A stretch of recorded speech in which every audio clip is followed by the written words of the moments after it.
Ladies and gentlemen, welcome to Spawncast episode 209. MVG is actually off tonight again, and Miss Click, I believe, is on vacation. So we will see her, I guess, next week. Did you see what MVG was doing? He was growing up some steaks. His Hank Hill impersonation. It looked fantastic. Propane and propane accessories. You know, I like. He didn't post a picture of the steaks though. I noticed that he posted a picture of a very clean grill.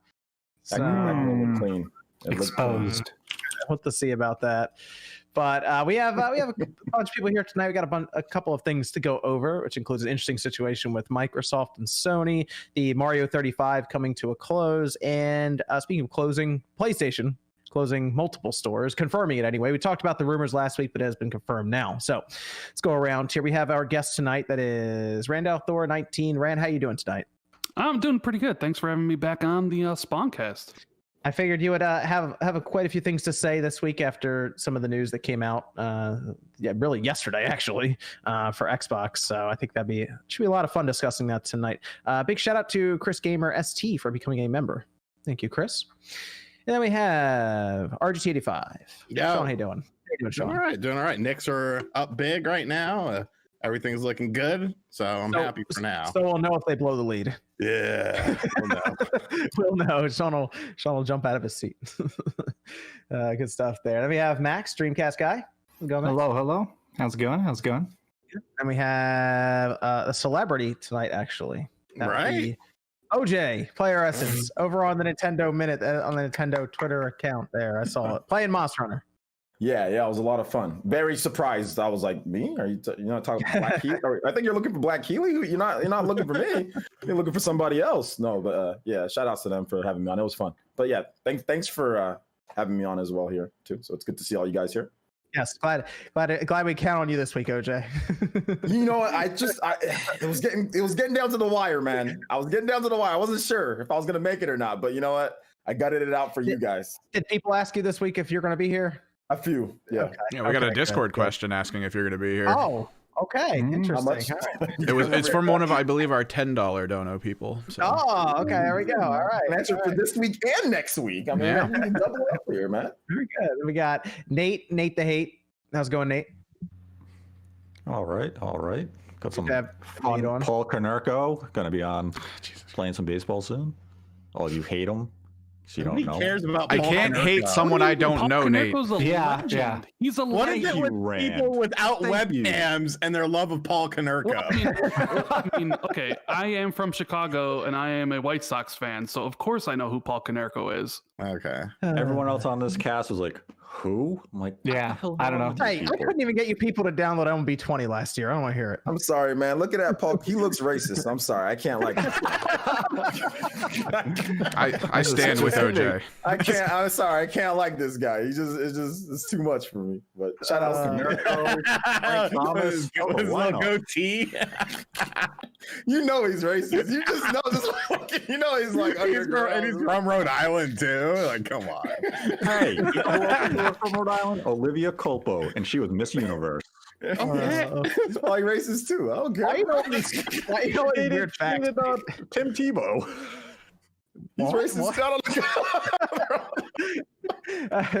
We got Jordan Fringe. How's it going, Jordan? What's going on? Glad to be here. Rolling up to the Pokemon Snap release. You know, look forward to your impressions on that too later on this month. I think that's gonna be fun. Yeah. Should be good. And then we got Evan, of course, monitoring chat, making everything work here. Good to have Evan on board here tonight. We are still on Spotify. That is actually rolling along. People weren't joking. They did want to listen to the podcast on Spotify. So thanks to everyone who's going over there and I guess, what do they call it there? Is it follow, subscribe? I don't know. They call it something. It's something, whatever it is. Thanks for engaging with that. I appreciate it. So we did have a couple of games released. This actually one, I think. Yeah, Outriders. Yeah. They went down. I should say they went download Outriders. More than one game this week. I'm one of the only people that actually. I think I'm one of the people. I'm one of the only people in the world that's beaten Outriders because as soon as it came out, the servers crashed. But I beat it. I'm the one person. Yeah, I've been playing it, and it is to me it's mindless fun. Mm-hmm. I think that's the best way to describe it. I'm playing through it. I don't feel like I'm doing much other than ducking behind cover, shooting stuff, and then moving along, and then collecting guns and all of that. Like there's no there's no real set pieces that I've noticed. There was one where you like try to guard a guy who's in an outpost or like in an outhouse kind of things like that, but no like large crazy set piece going on. And some of the bosses I fought were like the big bosses, not like the sub bosses or like the boss that runs around with a couple of health bars. The big ones just felt like a bullet sponge for a while. Bullet, right? Well, and very weak bullet sponges, even on the hardest difficulty. Those guys, for being gigantic, like 10-story tall enemies, they usually die in 2 minutes. It's very weird. They didn't do anything. It didn't do anything weird either. Like there was the one that was like, I guess it's earlier on, like the lava spider, lava worm, spider snake, whatever it was, that shot out of the ground, and eventually, and it just like none of them felt very difficult necessarily. You just had to really follow an obvious pattern that's laid out on the ground. I think that's the weird part is like when they attack you, they show you on the ground where they're going to hit you, and you're like, I guess I just won't stand in this circle. I'm going to stand outside of this circle. You'd be surprised how many people can't do that in how many games. Like it's no joke. Yeah. Okay. I mean, I could see it being annoying if those weren't there, because sometimes they spread fire and like there's a couple of spots you can stand in, and I'd be like, all right, that's really annoying. But like I don't know, it makes it kind of easy almost. I think the game, it's mostly about the weapon customization. It's about the fun of watching number go up. As somebody who beat it and then even did a bunch of the main appeal of the game is once you finish the main campaign, there's all these end game like random mission things where you basically get to go back and basically do extra hard mode stuff. The real fun is just customizing the guns. It's cool. You can craft stuff. Like I made a set of armor where when I'm in cover, I have an extra like 100 attack power. I've made shields where when I get a headshot, I'll get a shield. And then I got a separate buff so that whenever I lose my shields, it causes a tiny nuke. You know, I'd say it's cool. I had a cool, I think it was like a rifle that when I reload, it does a small explosion around me, which is kind of cool. So there are some of the weapon stuff is pretty neat. You know, you go through and you can change them out with different perks that you earn and stuff too. So my two favorites of the abilities that are the most useful was I have one where at all times I constantly have this little sound wave coming off me, and if anybody comes close, it just basically liquidizes them, so I could just hug people to death.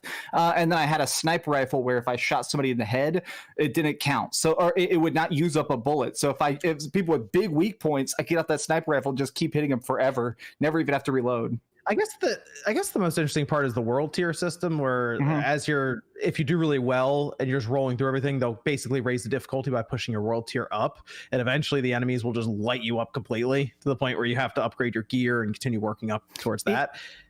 The weirdness of that, though, is that as the world tier goes up, the weapons are so crazy strong. So if you can survive at like world tier 9 or 10, you start getting like level 35 guns or whatever. So you're still mowing people down. So it's that weird thing of like, it's constantly like, whoa, this is really hard. Oh, it's too easy. Whoa, this is really hard. Oh, it's too easy. Yeah. So even if you die a bunch, the one thing I didn't like though was I don't know if it was just me, but some of the checkpoints were like pretty far between. I don't know, like if you died, you felt like you went way further back than you should have at times. I didn't die much, so I didn't encounter that. The major issue I had is that whenever you die on a boss, it teleports you outside. So when you're playing a boss on hard mode and the boss has multiple phases, and some of the later people will have some really crazy long phases, it sucks to get put all the way back. It's like, oh my, I took out 3 of the health bars. Come on. It does still feel generic, I will say that. Like when I'm playing it, it doesn't feel like it's super unique, I guess, by its art style or the story, or just I don't know. It feels kind of generic brand compared to some other stuff. But the story and the voice acting is pretty cringe. It feels that's bad. It feels like Xbox 360 era, like B tier. The yell where he's like, it's the return of AA gaming. It's a mid-tier game that doesn't do a lot new and doesn't do a lot to improve, and it has a lot of lower end qualities due to budgetary issues, but it's still better than a little bit more effort put into it than certain other games. So it's definitely better than Anthem. You're right. It is, yeah. Well, the weirdest part is the story just stops at a certain point. When you're playing through the main campaign, there just stops being a plot for a while. For like the last 5 hours, they just stop having a story. You played it, Jordan? No, I was watching a friend play it for his review. Okay. Yeah, you played it. You were playing it, Ryan? Yeah, I've been playing it with the buddy in co-op. I'm a trickster, and I really like that class. I like just teleporting behind somebody with a shotgun and blowing them to bits and dropping like a slow-mo bubble. So like the combat's much more fun than I thought it would be. But I mean, like in realistic grand scheme of it, this game isn't higher than like a 7.5, right? I don't think it reaches into that 8 territory. It's just dumb, mindless fun. But there's a lot of quirks there. Like when you go to do a side mission and there's like a gap and you have to like load it into a cutscene to then load it, into the next area. Like they're all like, when you lift up a log to go underneath it and it loads, like that gets a little annoying. And I don't know if you want to mention like the server crashes. I haven't really experienced much of the server crashes. However, those loads when you go through doors and stuff, that was actually a joke when I was playing with my friend in the demo. You'd go to the door, you'd press A, and then he'd have to come over and press A. And I was like, come over here and press A so we can watch this load screen. And that was the best thing ever. The worst is when there's a 1-inch high wall and it's like press X to start the event and you both have to walk up and then you like both lift your leg. It's like, come on, just come on. I've had it where we were trying to clear out in the lumber yard area this really long fight, and it kept on crashing my buddy's systems to the dashboard. So there'd be 3 of us, and all of a sudden there'd just be me, and then I would die and have to, and like they wouldn't be able to rejoin the lobby for whatever reason. So I'd have to restart the game, and then we have to start back. Like we just spent 20 minutes trying to do this fight, and now we got to do it all over again because people keep on crashing to the dashboard. I think this is. I want to say it's the perfect Game Pass game because of like how I feel about the game being like you said, Jordan, like kind of mid-tier, like AA game. But this game like quadrupled the numbers of what's called Avengers on Steam. So like more people bought it on Steam than they did Avengers by like a lot. Low bar. That's a low bar. But it should be. It's the Avengers. I know. It's the Avengers. Like it should be like the big IP that you show up and you're like a million concurrent right now, and everyone's like, all right, I guess. I think this is becoming such an interesting example of how like dumb, mindless fun. If you have a game that has a good gameplay loop and a decent crafting system, that's it. That's all. As long as you're at least minorly fun, people are probably going to try it. I feel like some of their takes on the game too, because it was kind of pushed as a live service, and they're like, nah, this is a complete game. We don't have microtransactions. It's all done. If you guys want more and you want to play it and buy it, then we'll make more content for it. But it is a complete game on launch, and somehow that's like a big deal now, which is weird to think about, that the game's complete and everyone's like, oh, okay, good. That makes it better than a lot of games apparently. that was the top comment on my video. That's where we are. My review kind of blew up, and I was happy about that. And the top comment was that in the video I said, this is actually a complete experience with a full story and in-game content. And the top comment was like, it's sad that we have to say that, but it's true. But here's why I want Outriders to actually succeed, because I want some of these companies that are so enamored with the live service stuff and putting out the game halfway done to look at it and be like, oh, maybe we can complete the game and then launch it. That's what I want, going into this gen we're going into now. I'm looking at that. What was the other game, Sean? It was Retromania Wrestling. Retromania Wrestling. Finally dropped on the Switch. I downloaded on the Switch. I haven't played it yet. Excellent game. Love it. Just everything I wanted from a WrestleFest sequel. Yeah, but you're in it. So? That's bias. I say in my video, I'm biased as fuck towards the game. I'm fucked. This is Keely all over again. This is the Game Awards. You're working out with Stevie Richards too. Hold on a minute. True. But no, I mean, if you played WrestleFest and you're like, wow, I wish they would have made another WrestleFest, like it's essentially WrestleFest, but the grappling system is kind of like Fire Pro, where you have a low, medium, and high attack, and you have to build up a bar in order to do it. But like, how do they handle the finishers? Each character, I mean, it depends on the character. So like, if you're playing as Stevie Richards, for instance, he has the Stevie kick. So you would do left and strong attack when your meter is blinking, and he'll do it.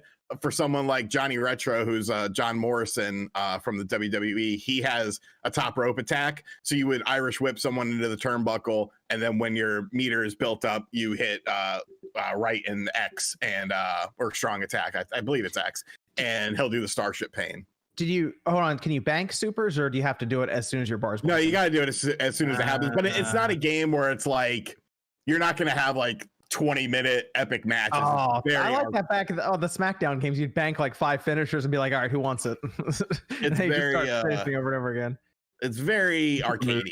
Okay, I mean, that's still fun. Yeah, that's good stuff. That's good stuff. Then I guess I keep seeing everyone still playing Monster Hunter. Sean, you keep posting on Twitter doing Monster Hunter. 46 hours in, I believe. Jeez. I beat it, and then I played more after that, and then I'm like, all right, I'm on Outriders now. I just love I love it. Like That's good. And all the end game stuff. Like I didn't realize there was like more story with the end game when you do the hunter stuff. Yeah, the way the game's set up online. is the village is the tutorial, and then the online is the rest of the game. Essentially, yeah. So like I've been helping Wood out because he was kind of lost in it. So we played for like a couple hours today, and I was showing him like some of the cool monsters you come across, and he was like, "Whoa, it's awesome." Yeah, they do actually get like pretty large. Yeah, Later on, like they get massive. So I mean, it's pretty cool to see like that. And OJ's obviously been playing some on Nintendo Minute.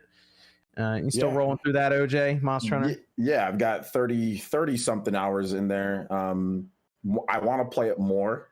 Like I want to keep just playing, but I have to tell myself to stop. Otherwise, I'm not going to get any work done or anything. But no, I'm really enjoying it. There's a lot of hidden depth. Like it seems like at first when you start playing it, like, okay, you can just have a couple moves, but once you actually start getting into it and practicing and seeing what you can do, each weapon is very good. Like there's no bad weapon in the game. And you just have to find your weapon that works for you. And that's when it clicks. When you find a weapon that's great for you and you kind of go in with that weapon, that's when Monster Hunter gets super fun.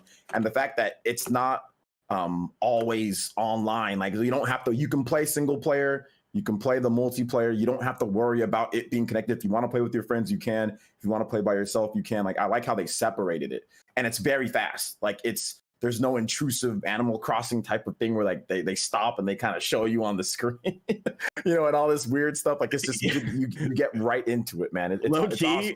Sometimes like I'll just look for like a random room because like I'm on 6-star hunts right now online, which are pretty tough, and I'll just look for like a random room, and like when I go in and they're already battling, I'm like, oh, I can hang out for a little bit, change out my equipment, because if you jump in, because you could jump in while they're in mid quest, and like one time I jumped in mid quest, I was in the quest for like a minute, and then I got completion for doing it. I was like, glad I can help, guys. Glad I can help. Yep, I've done that. Yeah, Where it's so like, walk in there, take my participation trophy. Exactly. It's really cool that apparently you couldn't do that in World. Like you had to wait, that's what I was told. So it was like a signal flare. So people had to ask for help. You couldn't just join. The person in the lobby had to request that you join the lobby. It worked. Yeah. Okay. So I mean, it's just a great game to play. I mean, I still just touched the surface. I've been upgrading my bow, got it better, and I want to do like some of the other weapons too. So I'm going to be playing Monster Hunter for like forever. I don't know how long. Hopefully they do. We talked about this, but hopefully that the PC version's coming out next year, like cross save, and that would that'd be good to have that cross save, all that. You can move back and forth. That'd be pretty cool. Actually, they need to, because I'm not starting over, man. Well, yeah, I know. By then, you might have 100 hours in that thing. Yeah, I'm gonna if they do cross save, I'm gonna buy it again. They'll get so many people to double dip with cross save, so I hope they do that. So we'll see. Evan, we have a Discord question over there. We got a few, yeah. Has anyone on the cast watched the Crackle documentary series on Nintendo yet? I haven't, but I've seen some screenshots and stuff posted for him and people mentioning it. So I should check it out, because I think if I'm not mistaken, that's the documentary where Phil Spencer talked about things too, and he mentioned that like he had no idea what the 64 controller was, like he just didn't get it. But then he also mentioned that he wouldn't be able to do what they did with the Wii. He's like, I wouldn't be able to take that kind of a chance. So where is it at? Where is this documentary? Crackle, on Crackle. It's like the worst version of Netflix. Yeah, I don't know why is it on Crackle. Why is it on Crackle? Like, all right. It's that when you make a documentary, sometimes you film it and then you just have to sell to whoever will buy it, and sometimes it's effing Crackle. I didn't know what Crackle is. I thought you guys were talking like that was like a TV show or something like. Or it was like a free. I remember on my old Roku box, it came with Crackle, and I was like, "What is this?" And it's just like a free. Yeah, thing. Yeah. I think it's paid for with ads. Yeah. Yep. Okay. Cool. What's maybe I will check that out probably soon then, just to kind of go through it. What's another Discord question, Evan? Any recommendations for games to snag off the old PlayStation stores before they go away? Radical Reggie actually made like 2 very in-depth videos on it, and there was one game that actually just went on Games with Gold. So you would think it would be a shitty game because that's all they add to Games with Gold, but it's an older, I think it's a 360 title as well. I can't recall. I know you're talking about. It's the Contra shooter. Yes, the fake Hardcore Uprising, right? There you go. Hardcore Uprising. That game looks awesome, and I never have played it before. So if you don't have Games with Gold, you don't have Xbox Live or whatever, I would check that game out because it looks fucking dope. You gonna download that on Xbox Live, Sean? I think I will. Yeah, I think that's out. Is that out now? Is Games with Gold out now? I didn't care enough because it was like get truck driving. It might be the second half. Okay. I think the thing I've seen people tweeting me about is Vita owners have been trying to buy stuff since the Vita store is going to close down. So a lot of people have been saying pretty much all the classic Final Fantasies are on there for under $10. Stuff like Chrono Trigger. Let's face it, Chrono Trigger, the PlayStation version, is the worst version of it, but it's the cheapest way to play it as a handheld. Stuff like Xenogears, and of course the one I think everybody will definitely say, Misadventures of Tron Bonne, one of the most expensive PS1 games, dirt cheap digitally. So I'm also going to say Vanguard Bandits. I believe that's on there as well. That's another one that's pretty expensive on the PS. A lot of the PS1 games. You want to download those? Did he say all of them or just PS Vita? He was just looking for ones on the store, right? He was looking for just ones on the store mostly. I think he did stipulate ones possibly like that might not even have physical releases to look for as well. Okay, there's one, two. Maybe you guys probably didn't, but there's a JoJo's Bizarre Adventure game that's on the PS3.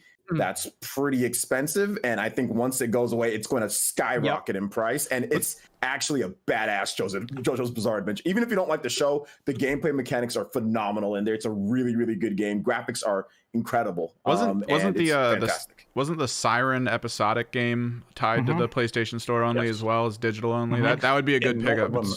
Only in North America. In Japan and Europe, they had a physical release. Okay.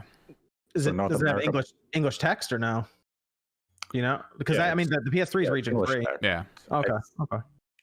And then a game I said on Nate the Hate podcast with MVG is House of the Dead 4. Yeah. It's on PS3. It was only released in arcades. We had that light gun on the PS3 too. So there's no physical release of this game in any region. So if you want to play it on a home console, PS3 is your only option. I like it. Sucks. Really cheap. It did. It was not good. The Time Crisis. I remember buying that. I was like, this is gonna be amazing. It's terrible. So there's a lot of stuff. And like I said, a lot of the PS1 games are super expensive on there. But that PS3, those physical PS3 games, I think are gonna have a nice jump at the end of this year. Man, they're gonna skyrocket. Good thing I have hundreds of them. There you go. Yeah, you're good. We got another Discord question, Evan, and then we'll move into the topic. I guess another games question. What are some good, typically overlooked PSP RPGs? I think haven't we answered this a bunch of times? I said Jean d'Arc. Yeah, I feel like we get it a lot, but I don't know. Maybe just new people. Okay. Gungnir, definitely I think one of the best versions of Final Fantasy IV that's ever existed. It's called Final Fantasy IV: The Complete Collection. It has hand-drawn art. It has this thing called the In-Between, and there's a special sequel that exists of Final Fantasy IV called the After Years that nobody talks about. It's complete as one thing on PSP, and it is fantastic. I was going to say Brave Story. Brave Story, yeah. That's one that people forget. That always feels like a Final Fantasy IV very much to me as well. I like that game. Very nice, very nice. Isn't there an Ys compilation on there? Like Ys 1 and 2? I think so. Yeah, Origins. I think it's the one that came to Switch this year. No, I think it's a different one. Let me say, hold on. Okay, Ys 1 and 2 Chronicles. Yeah. Okay. Yep. Someone said Pursuit Force in the chat. It's a good one. E7. Okay. I don't know. Just put it in there. They're trying to help. Okay. Pursuit Force was that cop game where you're like in a car shooting at people. They're trying to help people out in the chat. Okay. They're getting the good PSP games here. Brave Story. I like that. Wasn't a bad game. Puzzle Quest. You can go Puzzle Quest, right? That counts. That's like an RPG. And then Crisis Core, of course. You can get Crisis Core. Very good. I guess we'll just move into the big. I mean, this was such an out of nowhere thing for me on Friday because it was on Friday. It's like, who announces this stuff on? Like, you can't wait till Monday. No, it's got to be on Friday. Microsoft is apparently having Sony develop games for their Game Pass service now because MLB 21. MLB The Show 21 is heading to Xbox Game Pass day one. This is another day one pickup for them for the service after we just had Outriders, which was talked about, that showed up there day one, which a lot easier to press that download button than to press the $59.99 button. I'll say that. So this surprised everyone online. I mean, they were seriously like, Twitter had like a minor meltdown on Friday. It was some impressive stuff. Minor? About 3 hours. Meltdown? It was impressive stuff. I was like reading the timelines. What is happening? Someone put up a change.org thing to remove Jim Ryan as a CEO. Okay, that was funny. That was good. funny. Like I was like, all right, that's got to be a joke or something. That's a joke, yeah. No, But There are a lot of good memes with Jim Ryan. I saw one of Don Matrick transitioning into Jim Ryan. Yeah, I saw that one. Yeah. That's good too. That one's good. Well, hold on. How wrong was Don Magic really? he wasn't wrong. He just no. Wait, hold Wrong on. time. It was wrong time, okay. and it was bad execution. The execution was bad because the Game Pass execution is better than what they wanted to do, but the concept is somewhat online? similar. Yeah, always online, digital only. Don't actually own games. Like all the same stuff is all there. It's just done a lot. I think better. that Connect tripped them up. If it wasn't for that Connect and a $500 price, I think he'd still be in charge right now. With that weird patent for always being on, looking around your room for shit in your room so they could advertise to you. Like that hitting the public at the same time was probably a bad thing. Yeah, so a lot of people don't like Jim Ryan, which is very interesting that I see online. I even had a poll at one point on my channel just to see on the community tab, and yeah, like 70% of people were like, "Nah, Jim Ryan, he's not doing it." Jim Ryan doesn't like Jim Ryan, so I mean, I don't think he gives a shit. He looks at it, and he's like, he's like, why would anybody want this old corporate guy? Let's get a young corporate, because he hates everything old school. But you know what's weird is that we never heard of why Sean Layden left. Power. We never heard. He Never occasionally heard. tweets. He occasionally tweets over on Twitter too. He'll just randomly say stuff, and I'm like, "What happened to you?" Exactly. Like it was so out of the blue. It You know was. who probably knows? I bet you Nate knows the story behind that. Nate, tell us the story about Sean Nate's Layden probably versus the Jim reason. Ryan. That is us a the story. story for a different time. When the A story is that for when the NDA is the up? podcast? I'd listen to that. Maybe. Well, I listen to all your podcasts. That's a good but episode. Yeah. That's a good episode. That'd be Maybe a good one episode. day will be an episode on Nate the Hate. Maybe one See, day. I would listen to that. It was titled like, "Here's what happened to Sean Layden." Yeah. I would listen to that. I would. All right. So people apparently the PlayStation community doesn't like Jim Ryan. That's what we've gathered here. Well, there's a lot of capping about this game too. They're like, "Oh, it's just MLB The Show. That game doesn't sell." Do you look at sales charts? Because if you look at sales charts, it was one of the best-selling PlayStation 4 exclusive games year after year after year. Okay, the game sells. It's a big deal. Like, I didn't like the sort of backpedaling, downplaying that a lot of diehard. You know who was very vocal about it and was very honest? Jack Move Johnny. Jack Move was probably one of the realest PlayStation ponies, as he calls himself. That was just like real about it. It was like, yo, this is a big deal. Like it was weird to me how many people were just like, oh, nobody cares about baseball. It's like, okay, come on, the game sells. So I had a conversation not compared to the other sports games. Exactly. I had But a the other conversation sports about games are this on Twitter. multi-platform. So Even in singular platform, I think FIFA still beats the FIFA crap does. out of it. It FIFA outsells it by more than and NBA 2K still wins too. I have the FIFA data. is a worldwide appeal. Yeah. NBA 2K It's the most still popular sport in the world. Dude, baseball is really NBA still popular. sells better. NBA still sells better than Baseball is very centralized in just the United States, though. I'm not saying it NBA doesn't sell though. I'm not saying it doesn't sell. I just don't think it's worth the meltdowns that we were seeing on Twitter. That's all. Oh yeah, no, I get The it. meltdowns on you know? Twitter were fueled by one thing. It was fanboy wars. Well, yeah, Yeah. obviously. That's really all it was. Half the people who were voicing an opinion on it haven't played a baseball game in their life. That's what I'm saying. Like, there's all of a sudden they care about baseball. We've got people who never played it. Now all of a sudden they're angry baseball fans. They put on their Paul Konerko hats and go out there and raging about baseball on Twitter. It's like, okay, dude, you never talked about baseball. Nobody gave a crap about. It's like and what now I all of a touched sudden on it's a last big week. deal. It's gaming tribalism. It's they have their flag in Sony or their flag in Microsoft, and they went to war. And MLB The Show is what fueled them for this. And if you put a lineup in front of them, say pick out the baseball player, they'd be like, See, But Big this deal served two purposes really. One, Microsoft gets a pretty good game because those games are always highly Those games rated. are high quality. They're Like very good games. every year, day one in Game Pass, and then two, it really shines a spotlight on the differences between what PlayStation is going to do this gen and what Xbox is doing. Whereas like Xbox is like subscribe to Game Pass for $1 or 10 or 15, and you can play all these games, right? Whereas PlayStation players have to pay 60 or 70. And the kick in the teeth or the slap in the face, as PlayStation fans have been, saying on Twitter, is that they have to pay for a game they've supported for over a decade, and Xbox gamers just get it for free. I think that was the big. I think that's the big thing is that it's like, wait a minute, this doesn't make any sense right now. Why, like, the exclusivity is gone, and we already knew about that. Like we were already past that. We were approaching the release, and everyone was like, all right, whatever, baseball's gonna come out everywhere. How is it free when you subscribe to the service to get it? People always say free with the subscription. Yeah. And that's Or like Netflix. Like people don't even think about subscribing to Netflix, and they're like, oh, or you know what it was? I saw this online a lot. Kong versus Godzilla versus Kong. They're like, oh, I don't have to pay to go see it, but they have HBO Max, right? Yeah. Because it's like ingrained in their mind. They're like, oh, I already subscribed to it, so I don't pay for it. I It's didn't like, pay to see it because I watched free. bootleg. Don't say that out loud. Whoa. Just kidding.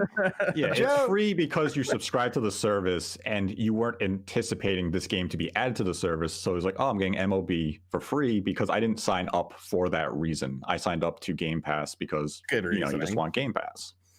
That's where we are with that, though, OJ. You're right. It's not free, but like, people are so trained to It's like just for semantics example, another thing. example. No The problem. Nintendo Switch Online service, right? It's $20 a year. Like a game gets thrown into the Super Nintendo or Nintendo, and they're like, "Oh, it's free."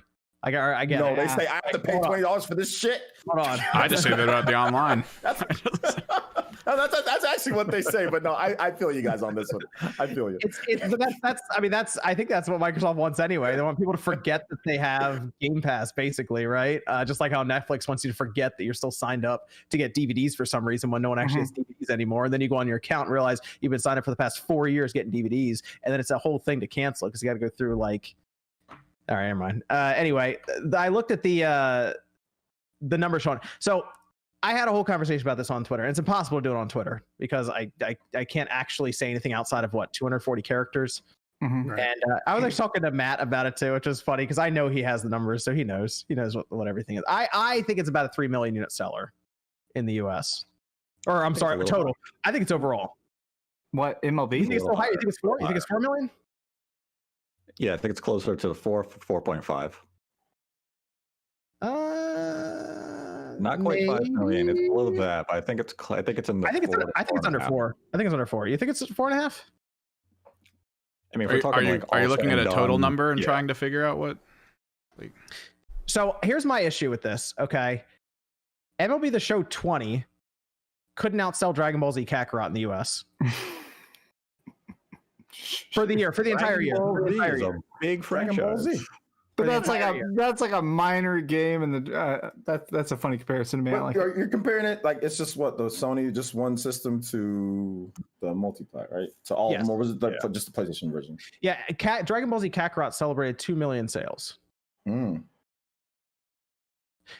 So I'm trying to figure out how MLB The Show is selling almost 5 million, 4.5 million units here, Nate. I think it's a 3 to 4 million unit seller.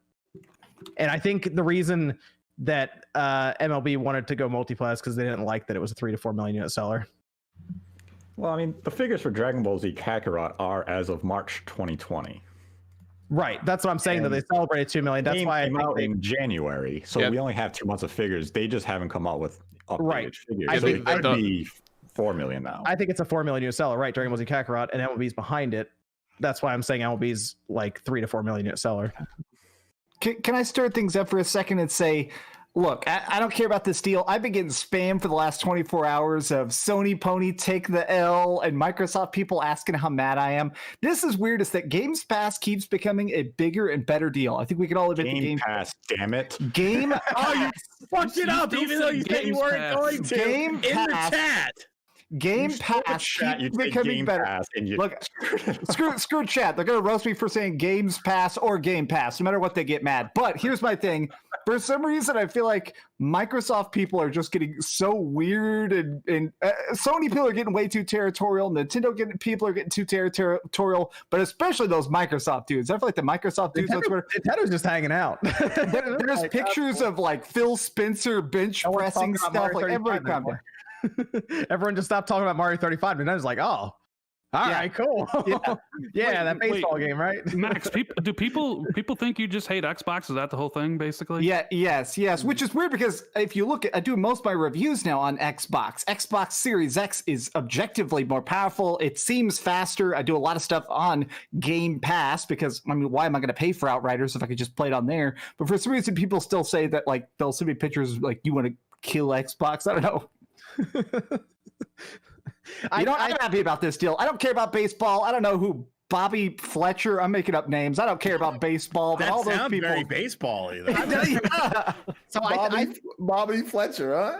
That's a name, right? That sounds real. I've heard that. Let me look it up. Actually, Yeah, Yeah, I think that might be Character on the attached to Crank something. Yankers. So I think A special ed drug using underachiever. yeah. That's a baseball player, right? So I think overall though the reason it went multiplayer is because MLB didn't like that it was underperforming in the world of sports games, and there's no competition to it anymore. Like what RBI baseball? Nah, not RBI baseball. That's not gonna Hey, happen. that's the same publisher that's bringing MLB The Show to Xbox. Yeah, and so they looked around and they said, "Well, hold on, we're publishing this game, and we're looking at this game. The show should be everywhere because Don't it's you not find- performing well." Do you find it funny at all that I know MLB is the publisher and that's who Microsoft dealt with, but like that this deal was allowed to happen in the first place? I mean, so here's what was going to happen, right? Because MLB has the rights. So unless Sony just makes a baseball game with none of the names, none of the teams, none of the stuff, right? I mean more in the sense of like this makes Sony look bad in comparison, and like they've been a partner of MLB for a long time. Right. It almost seems like when these contracts are written out, like was there not a provision in there, but like, and you cannot put this game in a competitor's service because like. Probably. I mean, that's the thing. Probably not. Is MLB is just they're a very progressive company and getting their brand on other platforms. Like you have MLB TV on everything: laptop, phones, tablets. They want their product in the hands of as many people as possible. Right. So, if anything, this was Microsoft just being brilliant. They knew they didn't have to actually work with Sony to get this game on a Game Pass type service. MLB's the publisher. Microsoft comes in saying, "You're the first time on our platform this year. Let's get a lot of hype around this release. We want it on Game Pass. MLB, this is a win-win for us. We had the best baseball developer in the world make this game, and now we're going to have a huge reach on Xbox. It's still going to sell well on the PlayStation. There's really no loser in this scenario. And I mean, this is great for baseball fans. And next year it's going to the Switch. So like, yes, they're gonna have it everywhere, basically. Even better. Yeah, I you know what I thought about this? I have a feeling this didn't cost Microsoft as much money as it looks like from the outside. Like I bet you Microsoft could have gone to him and like, do you think it'll sell 1 million units on the Xbox? Because like if they start talking around like, okay, what do we got to do to compensate you for that many? Like this might have been like an Outriders level deal. Well, I think it's interesting because you look at the two big deals that they've done recently. You can make the argument that maybe it was best for both those games. Like Outriders, maybe people weren't too sure after the demo, but Microsoft comes and pays for it, and it has a large audience. It gets kind of a more social reach. It's basically free advertising, right? And you look at MLB, a game that's never been on Xbox, so maybe there was a little bit concerned that people wouldn't buy it because they weren't familiar with the franchise. So Microsoft comes in and says, hey, we'll give you a bunch of money. And now, okay, 20 million people or whatever the number is now can come play it. And that game also has microtransactions in the diamond, the like my player-ish mode, right? I think. Yeah. There's microtransactions in the game, so if you're MLB, and you can be like, okay, it's also valuable data for, Square Enix and MLB being like, what is the, how many people are going to download this for free and then actually engage with the microtransactions, and we can extract more money out of them than they would for paying it. And then I kind of thinking like, well, we already they have a deal with EA where like Madden's already on Game Pass and FIFA's coming next month and NHL. What if Microsoft and what if EA sees that data about people, engaging with that title or those titles on Game Pass, and instead of waiting, what if Microsoft ends up getting Madden and FIFA and like NHL day one instead of waiting 6 months? I mean, then they will be the definitive sports platform. I mean, 2K's on there right now. I mean, granted, it's the last gen version, but like all the sports games are essentially going to be on Game Pass, and a lot of casual people play sports titles. They're always some of the best selling, so that could be what Microsoft essentially could be going for. Why pay $60 or $70 on PlayStation when you could give us $10 and play them for basically nothing? The thing with the sports titles though is I think because really when you look at sales for games like Madden, NBA 2K, even FIFA to some extent, like the first month is like killer, and then there's a huge drop off because everyone sort of gets it. So I think if Microsoft could have those games day one on Game Pass, that would be huge. After the fact, 3-4 months later, it's kind of tougher, I feel, for it to be impactful like this is going to be. Yeah, like that. I think that would cost a lot of money for Microsoft. See, that's where I think Microsoft, and it's just, it's pure speculation on my part. I think Microsoft is going to try to replicate what T-Mobile does with MLB. Every year, T-Mobile gives you a subscription to MLB.TV. It comes with your T-Mobile membership. If Microsoft can position themselves with MLB to every single April have MLB The Show part of Game Pass each year, and then I believe like the MLB.TV subscription runs out in like March. Let's say they give you a full year with the show. Come April, they remove the prior year, give you the new version. If Microsoft can position themselves this way with MLB, they're really going to be a strong platform for baseball. That's going to be the platform you associate baseball to. And then Sony, they have to come up with some sort of retaliation. This is still their IP. They're still developing it. Yeah, they're developing it. They publish it on their platform. There's nothing stopping Sony from saying, this is our April PlayStation Plus game. Or you got Oddworld. Now. They can do that at any point. Yeah, that's the thing that's weird to me. It's like Sony could have just done that, been like, oh, this is PlayStation Plus as well. It's going to be right next to Oddworld Soulstorm. It's like, all right, we'll do it too then. I guess they're thinking it won't affect their sales. But who's paying Sony to put their own game in PlayStation Plus, especially when you have Jim Ryan already saying that they don't see that as feasible or sustainable? Microtransactions. You'll hope that you'll have a substantial amount of microtransactions to make it profitable. I get what Rand's saying, because I almost think that like we're getting to that point with, so you know how like a company will do really well one generation and then the next generation they'll kind of slip up a bit. Mm-hmm. It's mostly from complacency. Now Sony hasn't had that PS3 moment or anything, but like it does feel a little bit like maybe it is Jim Ryan or something. I don't know, but there is kind of a feeling of complacency almost. I mean, think of it, we're not getting Ratchet and Clank till the middle of this year. Returnal is like their next, I guess, big release. If that's not a good game, then it's going to be like, I mean, that's not good. That's going to be a long run until we get to the next gen. I think it's because Xbox and PlayStation are playing different games at this point. Whereas last gen, they were playing the same game, and the 360, they were playing the same game. It's just that Microsoft went and played something different, and they're trying to, Game Pass is trying to be that market disruptor that Sony right now really doesn't have an answer to. Like Sony wants to keep everything the same, so they're following the old path that has always worked for them. While Microsoft is out there being like, no, we're going to basically Netflix it up. We're going to, basically like we're going to tell everybody, like, if you want to play as many games as possible, you can do it the cheapest way for here. And with the way the Game Pass is set up, where they have 2 announcements every month, it makes Sony's silence seem a little bit more prolonged, because Microsoft will come on and be like, we have Outriders, and they dominate the discussion, right? And then you have FPS Boost, which gets more clicks. And then the next week we get, MLB The Show's here, right? The following week, next week, they're going to announce the rest of the games for April for the next 2 weeks. Who knows? Maybe there's a new Square Enix title, just like Octopath Traveler, that nobody thought was coming to Xbox. And then 2 weeks later, what if they say, oh, by the way, Resident Evil Village is coming to Game Pass day one? And then it makes Sony's silence regarding what they're doing to platforms seem even larger, because Xbox is always making announcements. I mean, these are all games I would just play on Game Pass and then buy like 8 months later when they're $20. That's all I would do. The biggest thing I think Microsoft is trying to do is they're just trying to widen the gap of people who are willing to even try Game Pass. Because as somebody who's had it since the start, the service now is great. Something I've been doing, like what I did today, for like 5 hours today, I'll just scroll through the list of hundreds of games. I installed Morrowind and played it for a bit. I installed Phantom Dust and played it for a bit.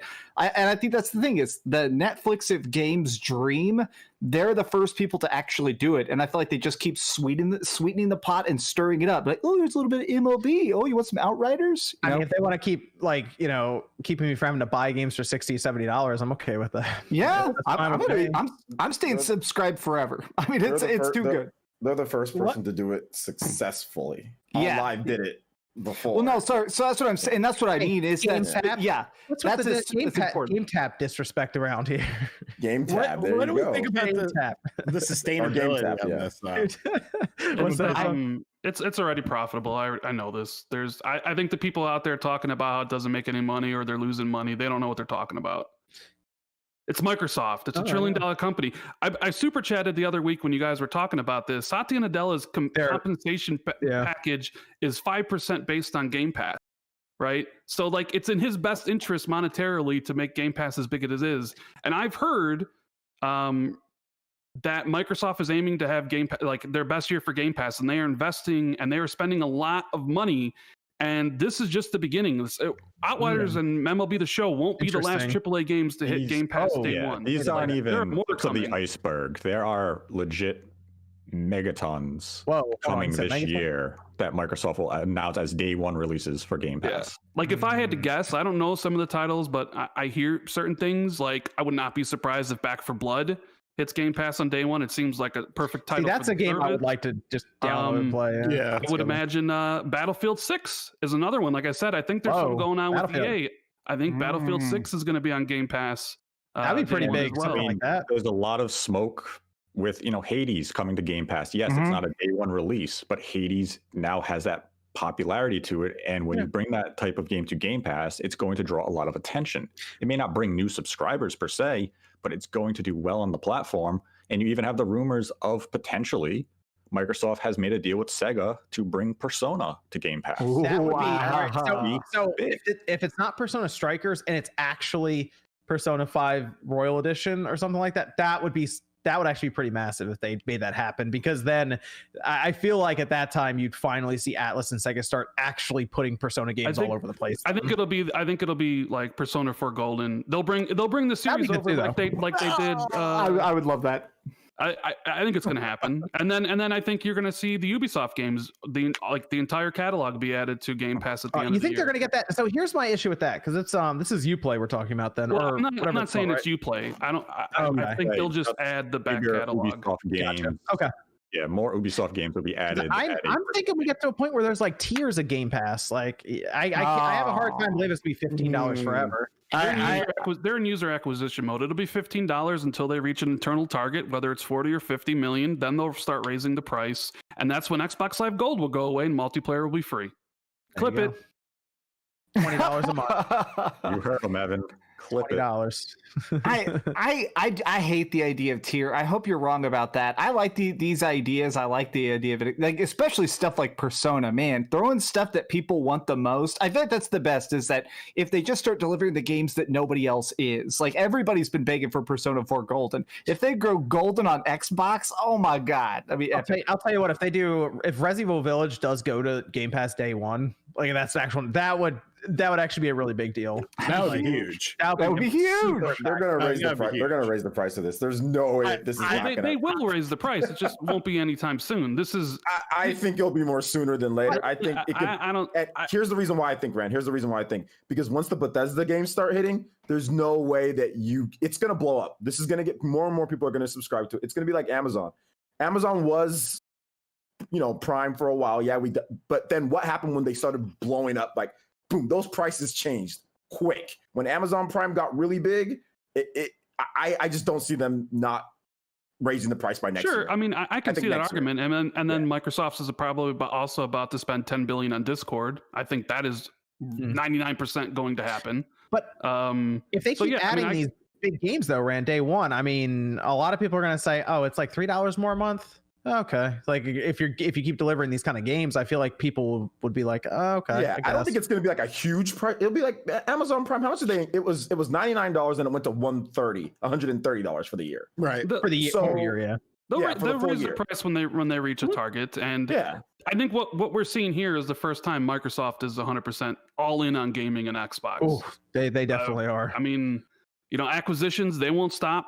I'm not saying they're going to buy somebody this year, but like. From what I understand, they're only interested in publishers at this point because Matt Booty is at his operational limit of 15. So if they do make individual studio acquisitions, like hypothetically, let's imagine they bought IO Interactive, right? Makers Hitman. That's a good one. Bethesda 007 could coming make up. that purchase, and then Bethesda would essentially run IO Interactive because I don't think they want to give Matt more work. That's why people talk about publishers, because it's easy. You plug the system in. They already know how to make their games. So who knows? In 2 years, maybe Microsoft has this big post: Xbox and Sega coming together. Dude, if you they know? bought Sega, that would be, man, Impossible. that would be crazy. Nothing's If they actually bought impossible. Sega. Nothing. I mean, yeah. I mean, but it still sounds impossible. I mean, The idea- Sega, I would say Sega's not in as good a place as they were like so many years ago. Like they've been having a hard time recently, but that headline would still be like, that would set the internet on fire. I'm trying to think of what would be. Would Microsoft buying Sega be bigger than Microsoft buying Bethesda and ZeniMax? I think it'd be bigger just because it's a Japanese company. Like optics. Yeah, optics, but actual impact, Bethesda's way big. I mean, Sega, the most popular Sega games don't even touch the potential of Skyrim. Microsoft will control Persona then. Yeah, but Persona at the end of the day, but people love Persona. Persona hasn't sold more than 5 million on Persona 5 hasn't sold more than 5 million on a system with over 100 million install base. So people can talk about, I mean, people love Persona, don't get me wrong. And let's not talk about the spin-offs. Like the other type of games, those don't sell at all. Those barely sell. They do okay. Dancing all night. Yeah, like the dancing games, the other stuff, and Persona Q, those barely sell. I mean, Skyrim has outsold the whole franchise, like just the base Skyrim, not even counting that, has outsold every Persona game combined. So I mean, we can't go too far with it, but yeah, it would still be big from optics wise because it's a Japanese company. Like it's still that'd be crazy. So let's Evan, let's go to Discord question. If you only get to keep one and discard the other one forever, first person or third person perspective for every game?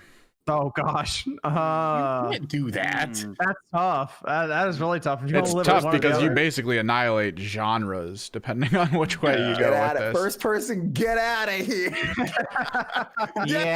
I think first person does have to go. Then you're right. So no more first person Halo. All right. Yeah, that's third person Halo would be sick. Third person shooters. Garbage.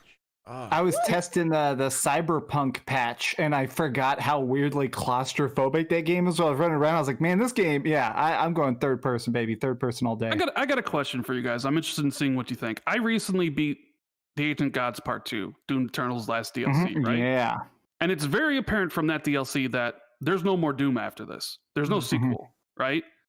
What would you like to see id make next? A spin-off Halo game? I would like to see reboot Quake, a new IP.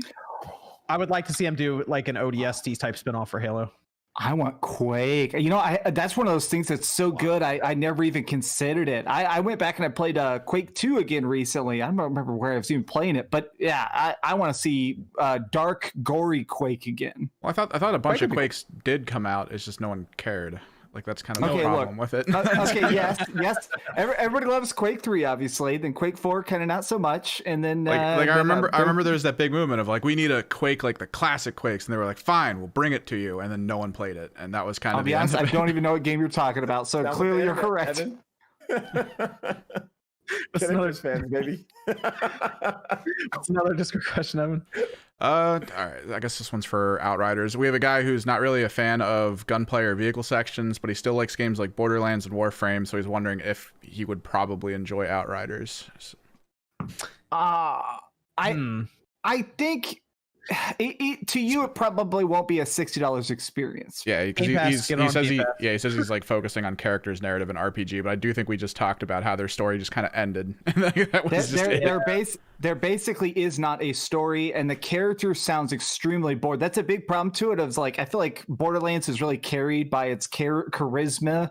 There is no charisma in this at all. People are practically sock puppets. Was it still as jarring as the demo, where you go from like I don't know what's happening to cracking jokes about thinking of a quip you were going to make when you killed a guy at the end of a dungeon? Like it was like a minute between it. Much worse. They start really going into like how the whole world's dead and humanity's been destroyed, and your dude is just like, it sucks to be you. It's so dumb. Do we have another Discord question, Evan? Then we'll go to super chats before we move over to Mario. Let's see. If the Switch mode does have some exclusive titles, do you think we'll get only a handful like the new 3DS or a lot like with the Game Boy Color? Ooh, that's a good question. I would say I'm going towards the leaner side of things. Mm-hmm. Yeah, less than more. Yeah, I would say that's about right. Like new 3DS, like where we get a handful of them. I mean, there's like 80. Isn't there already 80 million Switches sold? Right? Yeah. Yeah, that's the thing, and that's why they're not gonna make a ton of them, because I mean, 80 million consoles—that's a hell of an install base to just walk away from instantly. Yeah, I feel like they'll just try to get the game on there, and it's like, look, it looks terrible, but I mean, if you want it on, go for it. That's fine. I mean, we had Doom, and one of the forklifts was like made out of mashed potatoes or something at one point. So like that's how I picture. They're like, you know what? It's gonna look good on the Pro, but if you got the regular Switch, you don't mind it to be lower resolution. Here you go. Let's go over some of these super chats. This is from Swift X Miles. Any good aftermarket PS3 controllers? Not really. I'm sorry. The PS3 controller market is we need 8-bit dough. Okay, that's what we need. Yeah, we need 8-bit really dough. does suck. It is tough. If you don't have a first party one that you've kept really good care of, it's super difficult to find one right now that's not like a knockoff or a terrible third party, like those Mad Cats ones. Mm-hmm. Matthew says, John and Evan, what is the origin story of your friendship? We worked at a store for long almost time a decade. fixing Yeah. Xbox and PlayStations for people. Samuel says, is OJ going to be on Nintendo Minute? Wait, yes. I already was. He was. Oxian said, played a bit of the Knockout City beta, and I'm no longer sleeping on the game. It's just straightforward and fun. I did not play the beta. I didn't. I forgot it came out. Same. All my buddies were playing the crossplay beta last night and said it's really, really good. Wow. Okay. I'd say a lot of people were really unsure of that game when they first showed it, so it's good to hear that it's fun. Will said, I really wanted to like Bravely Default 2, but can't get into it. The character designs put me off and encounters are too frequent. Any tips, OJ? The counters? Encounters. Character designs and encounters are too frequent. You need to stop being scrubby. You get countered because you keep on hitting the boss with something that they counter attack. No, I think he said encounters, which would be just so like random fights. battles. Like yeah, encounters, random. I see random. There are no fight. random battles in the game. The game, you see the enemy on the screen and then you attack them to go into the battle. Take a swing at them. Yeah, there are no random, like it's not like Pokemon or like anything. So I mean, are you sure that's what he said? Yeah, it says I really wanted to like Bravely Default 2, but can't get into the here. There it is. I really wanted to like Bravely Default 2, but can't get into it. The character designs put me off, and encounters are too frequent. Any tips, OJ? Yeah, I don't know. I mean, I think it's not about the character design; it's about the combat. So, I mean, if you're not feeling the combat or the job classes or kind of doing all that, then maybe it's just not the game for you. Which there's a demo. So, I mean, but it's about the combat of the game. It's not about how the characters look. It's about the job system, stuff like that. So I would say try to get into that. In terms of like the encounters are too frequent, I don't understand that. I don't understand that because you can run away from them. You're faster than all the enemies. So even if they chase you, you can run away from them. And if you're stronger than them, then they'll run away from you. So I don't understand the second part, but the first part, if you don't like the character design, I would just say try to focus on the gameplay. But if you still don't like it after that, then it's just not for you. Wolf Chain says, anyone play It Takes Two yet? I played it with my wife, and so far it's game of the year. We even had sex after we rolled credits. Wow. I have not played It Takes Two yet. I heard it's good though. Everyone says it's very, very good. It Takes Two is incredible. I beat it the week it came out. How long is it? It's actually pretty lengthy. It's 12 hours. Wow. Okay. Yeah, A Way Out I believe was like 4 or 5. The jump the jump between A Way Out and It Takes Two is, you can see it on screen. They definitely had more budget, more resources. It's a much better game. It looks better. It runs better. It's like when you think of co-op games like this, it honestly might be the best one of its kind. It's that good. Okay, interesting. I mean, but after you beat it, did you have sex? Because that's the true ending credits now realize. Can you play it like just by yourself, like, or do you absolutely need someone to play? You can't play with the AI, so you do need somebody, whether locally or online. And it has the friend pass, just like A Way Out did. So if one person buys the game, they could give their friend pass to somebody, and they could play it for free with you. Okay. And Monroe says LG C1 is officially out. I did not know that. LG I'm not C1. upgrading. Well, yeah. So you're good, Sean. You just got the LG just recently, like a couple months ago. What'd you get, Sean? The CX? Yeah, I got the CX. Yeah, so CX brothers. I think a lot of us have it. Yeah. Right? OJ, you got one, right? It's the TV to get. Yeah, I have one of those, and I have a Sony also. King says, if Xbox keeps this up, I might sell my PS5 and get a Series X. So interested with all the news these last few weeks, even when I got a mid-spec work PC. I do hear a lot of people say they're not turning their PS5 on recently. Yeah, I haven't been. I'll be honest. I mean, I realize this. Nate, when's that PS5 been turned on? I am currently platinuming Demon Souls. Okay, good. All right, so you got that. It was on Thursday. Okay, good. I'm just checking in. I'm playing Soulstorm in a couple days this week. So yeah. Otherwise, though, I think I was playing Spider-Man again the other day. Oh no, you know what I played? I'm sorry, Ratchet and Clank, because I got the 60 frames per second patch. That's what I was playing the other day. That's right. I downloaded the patch. Yeah, I mean, it runs so much better because before it was so sluggish. It was, I don't know. The 60 frames per second does make a big difference. And Xbot Eliminator says, Nate and Rand here to shill Xbox. Disliked. Thank you, Xbot Eliminator. You really need to find a better way to spend your $2. Does he though? I mean, fuck it. Take the money. Shit. Yeah, I mean, he's not allowed to talk in chat without paying anymore, I guess. So that's cool. I'm gonna pay the troll. Well, that's good news. Dragoon says, what is the best retro handheld to buy now for beginners? Heard the RG35 1P is good. There's a new one that ETA Prime just did a video on.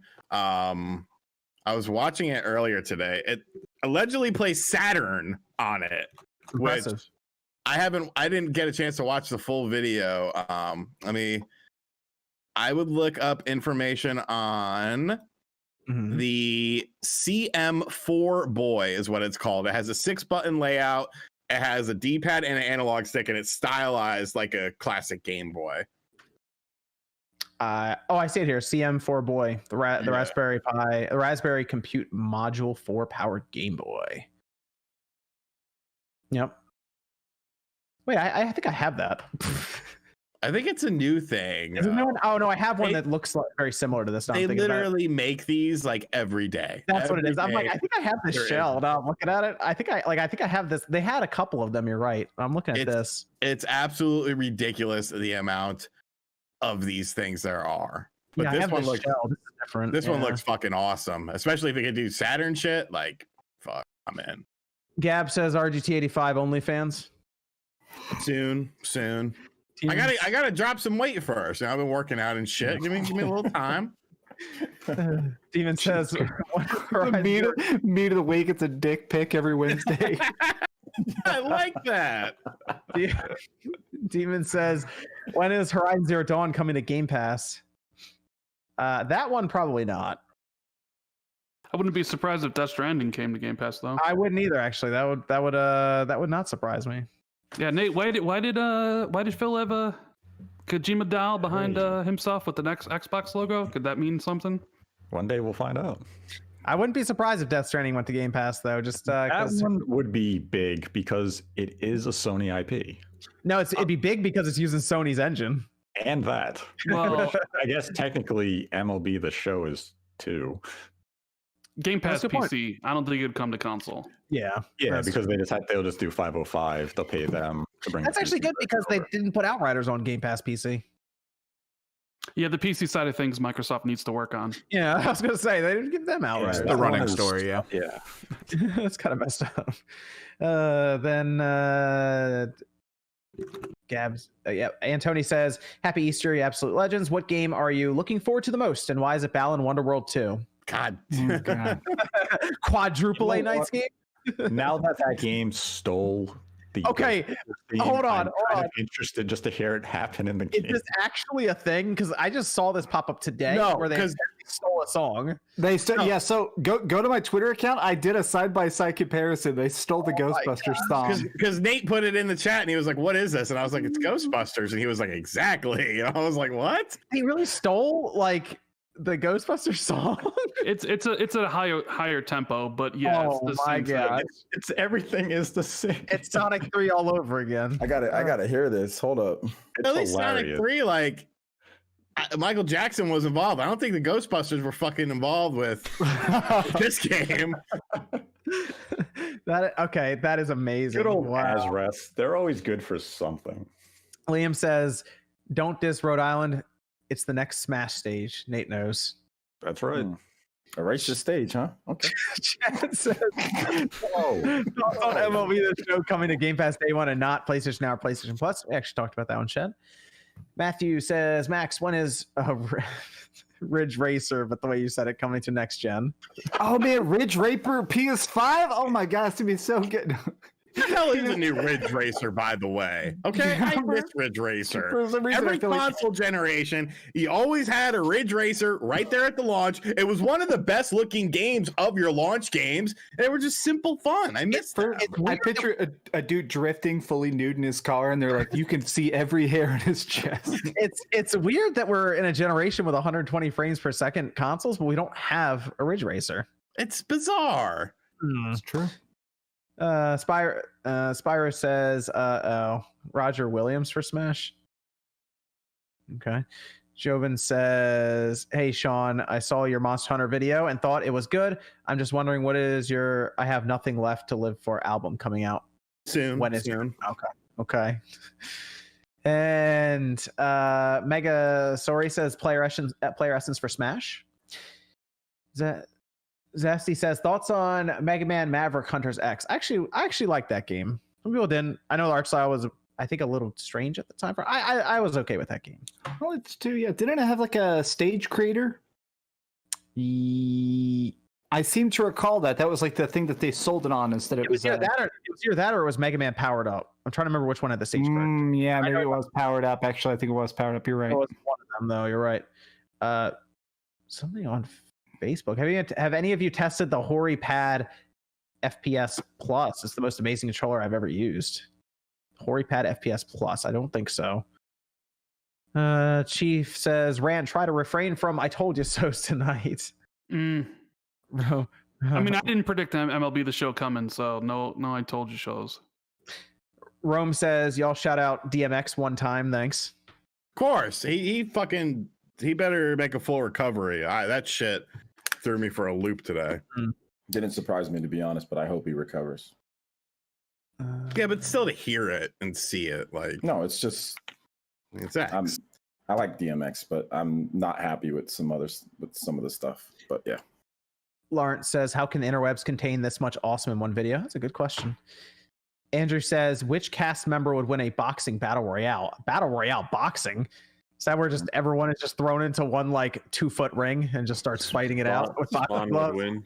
Spawn would win. I don't know. Sean would fight dirty. I don't know. Yeah. Sean would get out a beer bottle. He would wind himself in about 5 minutes. It's a battle royale though. There's no rules, right? Yeah, I see if we go Sean. Royal Rumble, then we're probably gonna get rid of Spawn quick. We're like, okay, he's jacked. Let's beat the shit out of him, all of us at once. Is it bare knuckle? I don't know. Cage match with chairs. Let's go. Oh, bringing brass knuckles? What are you bringing? Like what? Exactly. Yeah, I know Sean would fight dirty. All right, so Sean would be biting ears off and shit. I just ring myself because it'd be, why the hell would I waste my time doing that? Like, I just I mean, be like, later, I'm out. What if it's a charity boxing match? All right, me and you will fight, OJ. When I hit 1 million, we'll get in the ring. We'll beat each other up. I'll probably last 30 seconds. It'll be great. what were you saying, Jordan? I was saying if it's like a wrestle like battle royale, it'd be scripted, so you would still win, Spawn. You come out as the underdog, everyone would jump on you once and just Hulk them. I'd have that like, what was it, the Paul Pierce recovery at halftime, and just come out and throw everyone over the rope. You're gonna go out in a wheelchair. It's like, out. He's coming back to the ring. Nobody here knows who Paul Pierce is, so they're like, "Oh, Is that like Bobby Fletcher's dramatic, brother? like halftime recoveries ever?" I know, but Paul Pierce is. You guys got to know this. Okay, so in the finals, guys, he goes out and he's in a wheelchair. This dude, it looks like he's done. And then all of a sudden, he comes back walking and leads the Celtics to a dramatic victory. Yo, this dude, the Knicks just the Knicks just signed this guy from the G League on a 10-day. His first 2 minutes in the game, he just fractures his finger. So but he's going to the free throw line. So they put tape around him, and then he goes and he blocks 2 shots right after that at the end of the game like a fucking nutcase. It was amazing. Love this guy. What to do with Paul Pierce? Paul Pierce. Death Proof says David Jaffe as a guest. He is a YouTuber now. Sure, we could have Jaffe on. Why not? Xbot Eliminator once again says Rand Nate shilling to soften Halo / Starfield delay. Halo already got delayed. I wonder if this is the same. I wonder if the same guy was in my chat yesterday, paying me to ask me how I would feel if Halo got delayed, and I said probably the same way you would feel once Horizon and God of War get delayed to next year. Oh, yeah. Well, I mean, I think everyone's expecting God of War to not be this year at this point.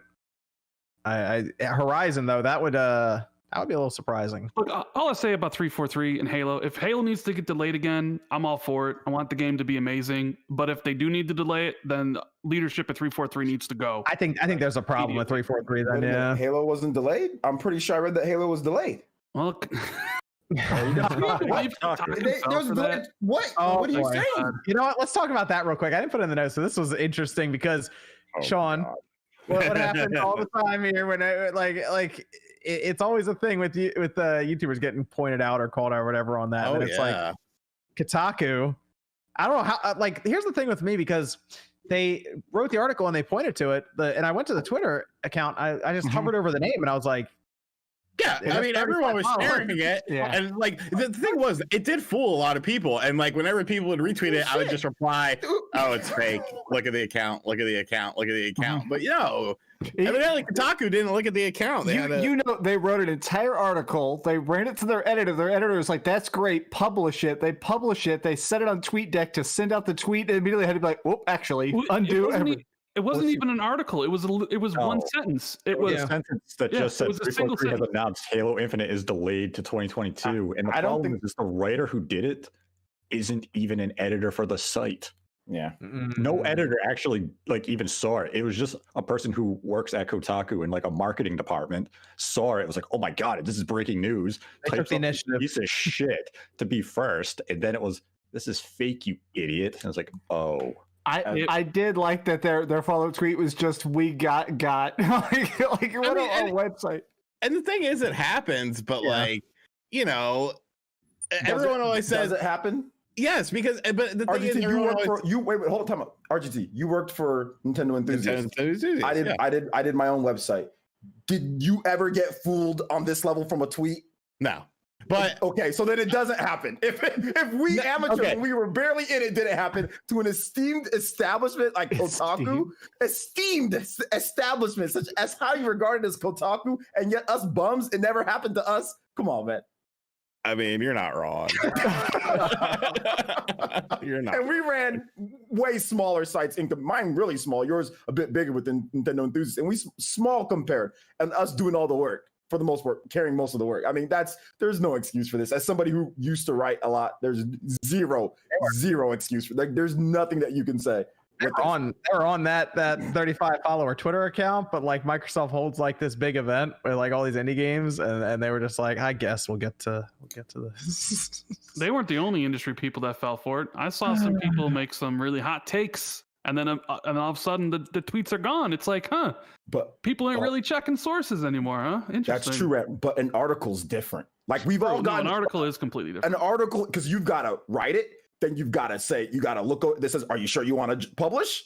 That's when you usually, when it asks you, are you sure you want to publish? You check your source again. Anybody who's written for a site, that's what you do. It says, are you sure you want to publish? You check everything, make sure everything's lined up correctly, and then you do it. This is a dramatic. I'm not trying to be too dramatic about it, but this is pretty bad. It happens to people on Twitter a lot with Nintendo Direct stuff and all of that, where it's that happened because you're like, oh, cool. Maybe you're on your phone scrolling, and you're like, I'll press the retweet button or something. This is cool. And then it's like, oh, wait. That account had 100 followers. I'm gonna go and delete this now and let everyone know that there's no direct. But OJ's right, because they even quote tweeted, I think, that the account too in the article, and they wrote a line about it, and then they went through and put the keywords in, and then they published it. And they didn't check.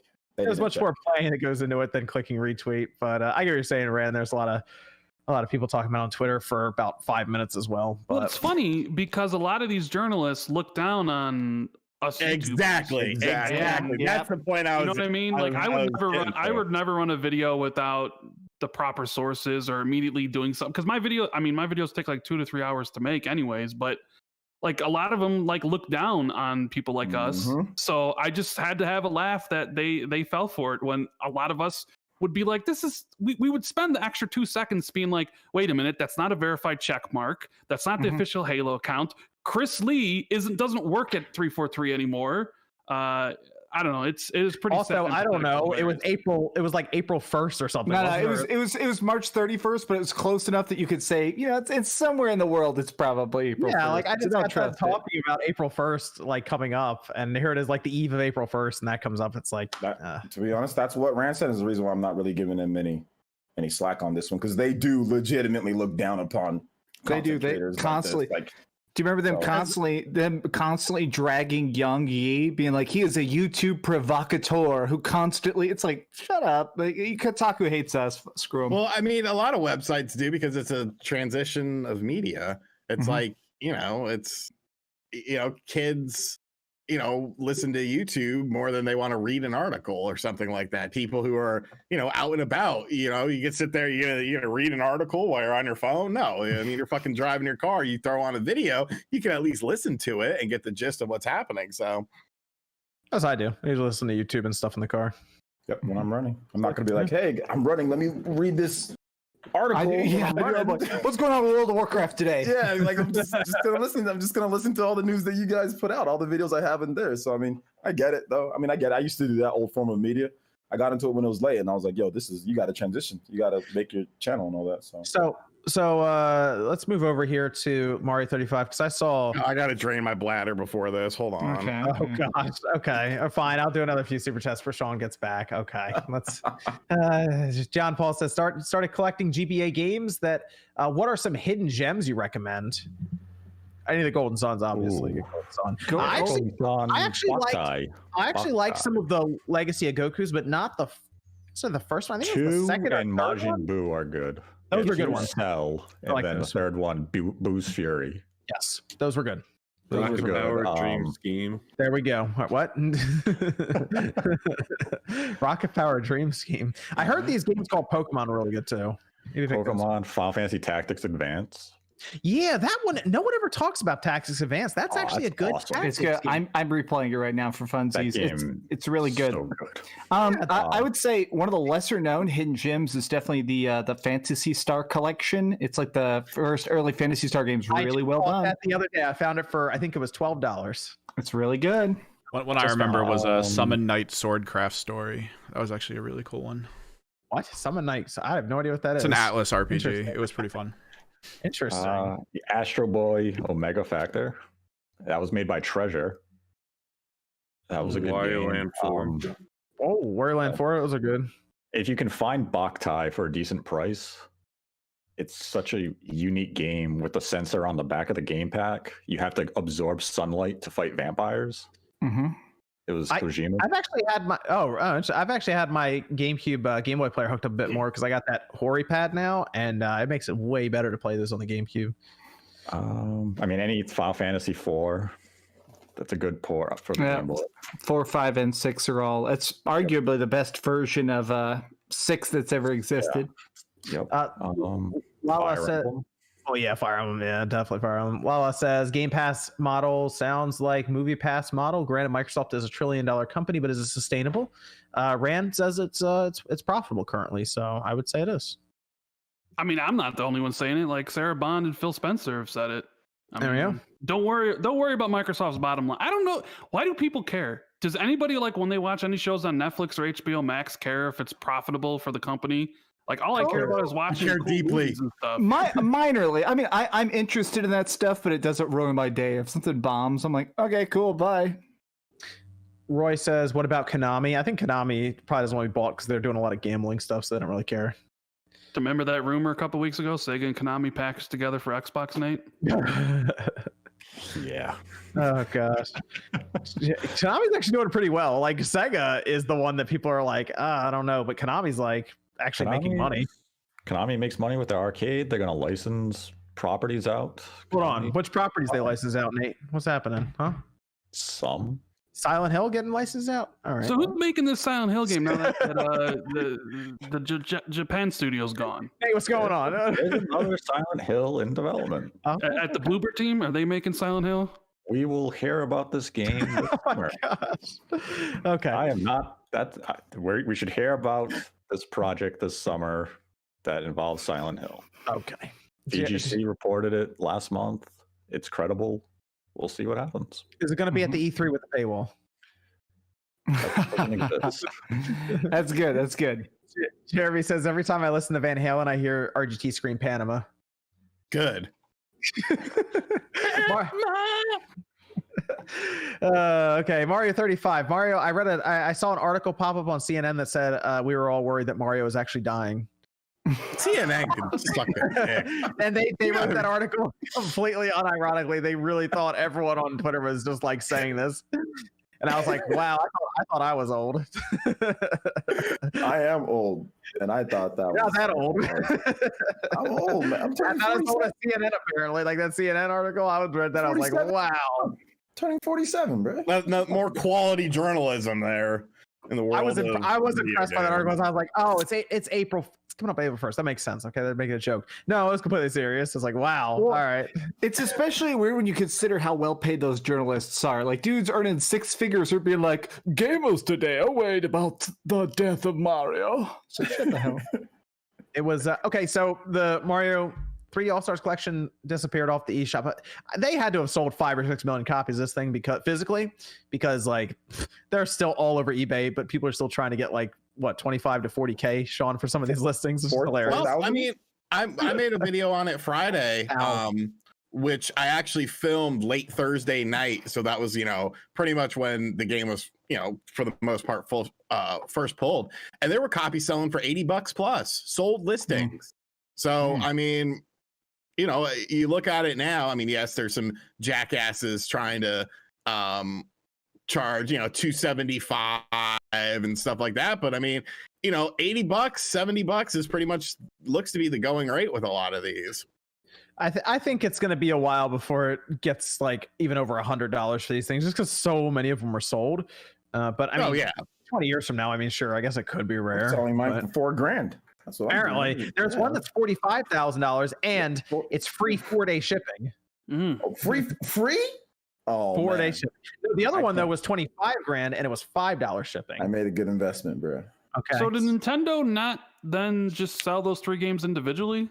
Wasn't that like everybody's thought process when they said it would go away? Well, I mean, based on everyone's expectation, because it was like, why wouldn't Nintendo do this? And there's a good reason why Nintendo won't do that. If they do that, they can never use limited marketing of a product again, because you educate the consumer that that's not true, because you did that with the 25th on the Wii.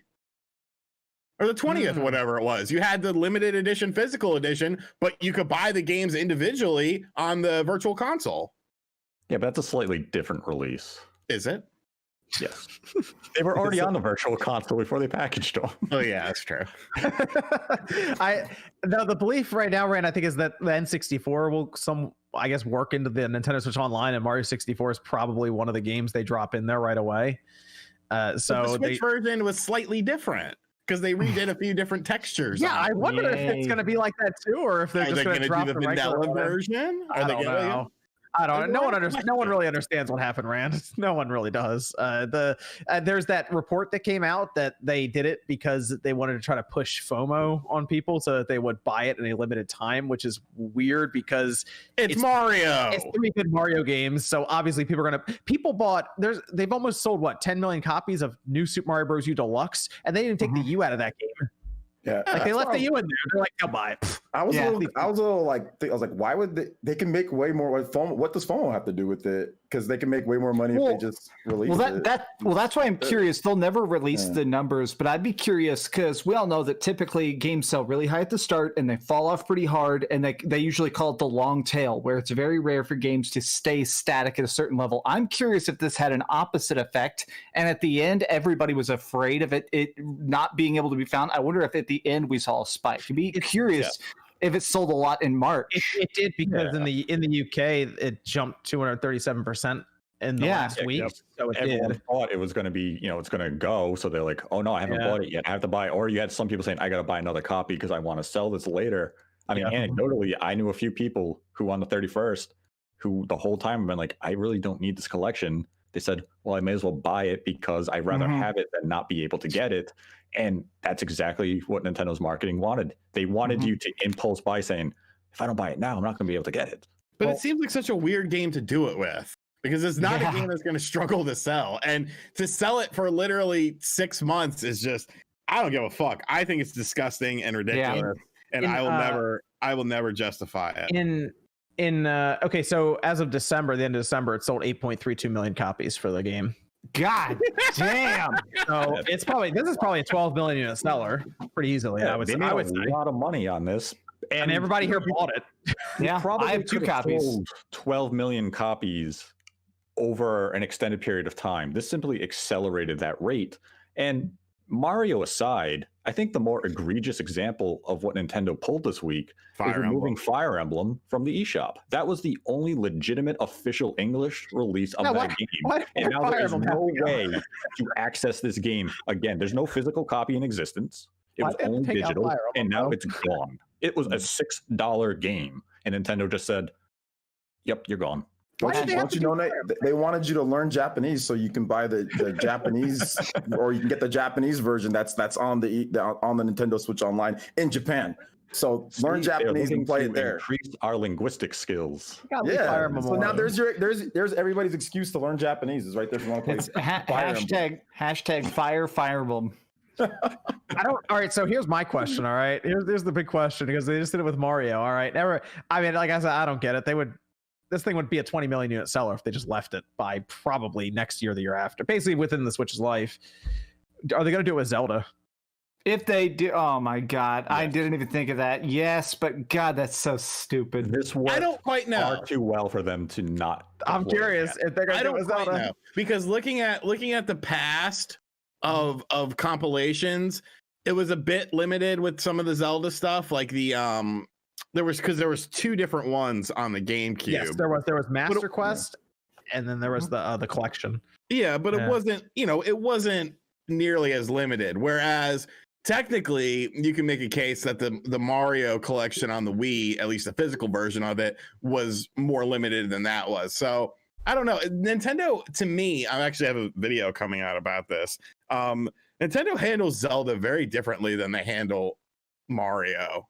When you look at things like collector's editions, when you look at things like deluxe editions, console variations.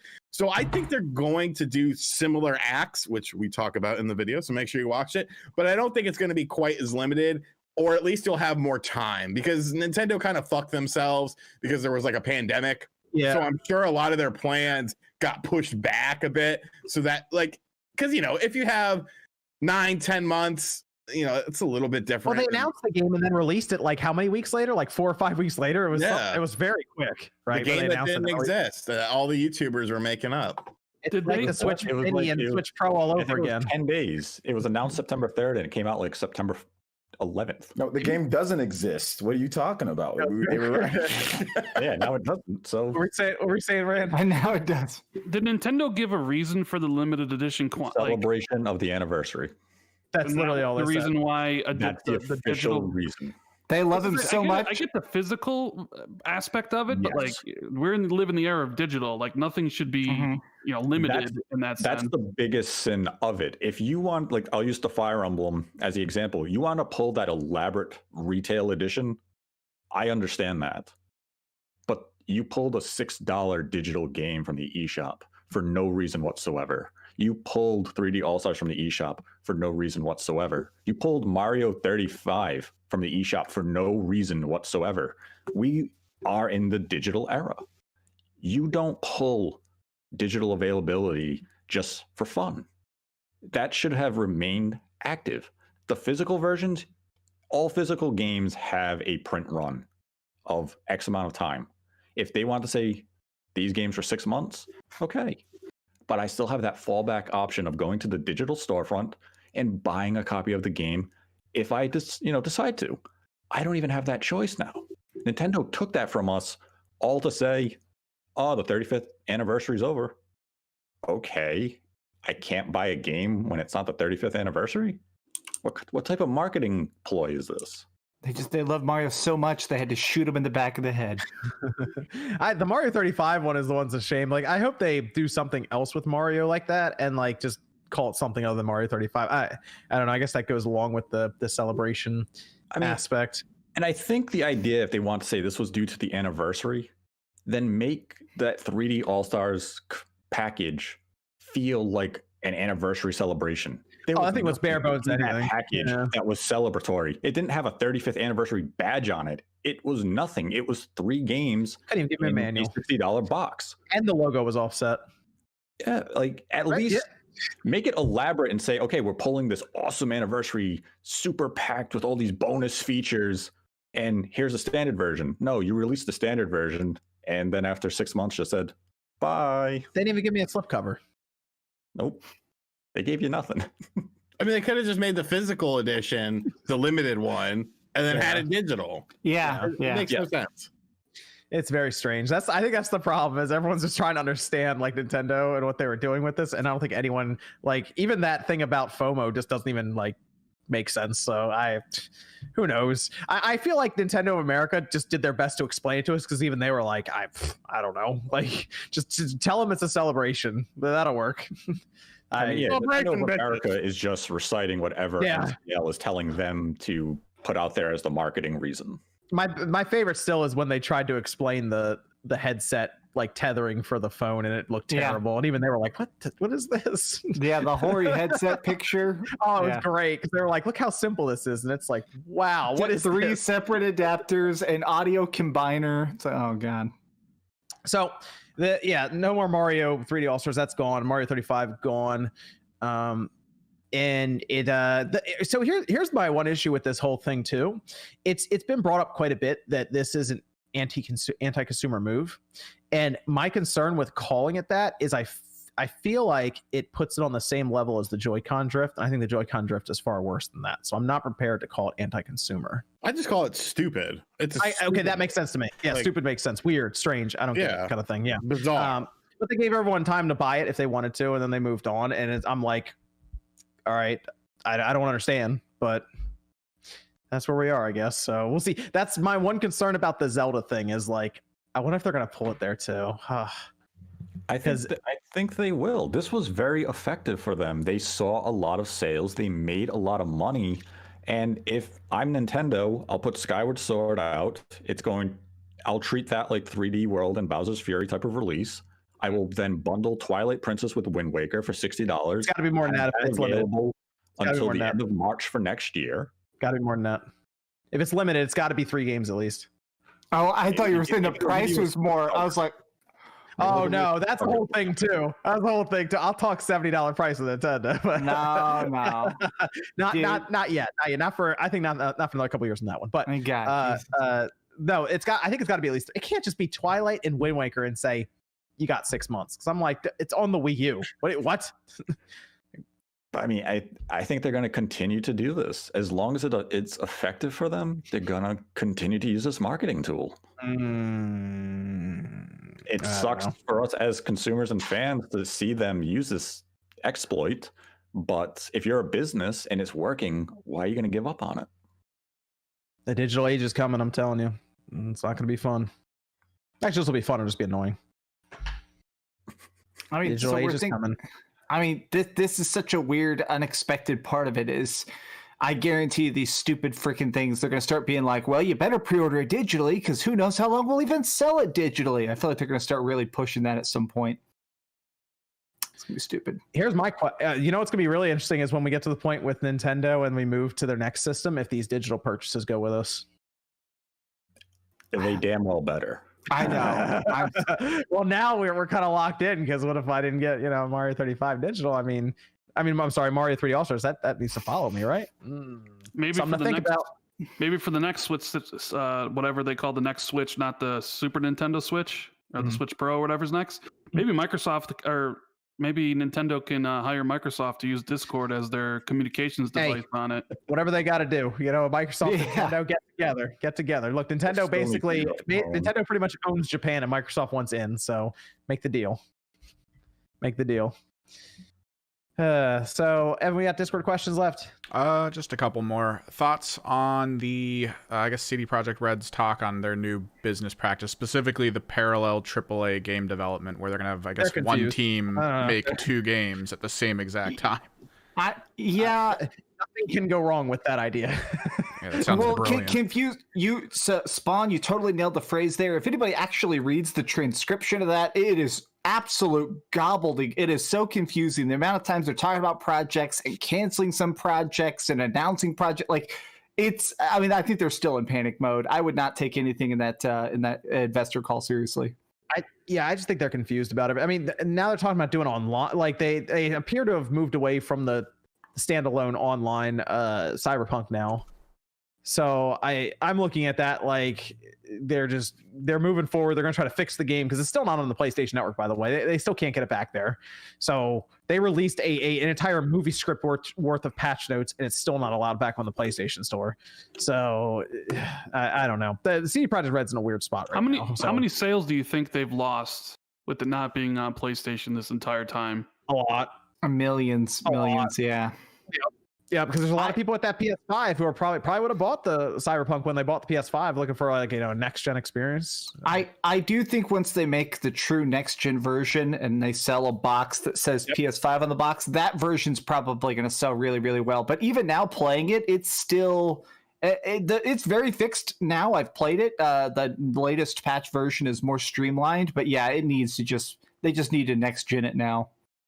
Another Discord question, Evan. Do you think that the disastrous launch of Cyberpunk and Avengers will change the landscape of AAA releases going forward? So. These live service games, I think, are starting to run their course.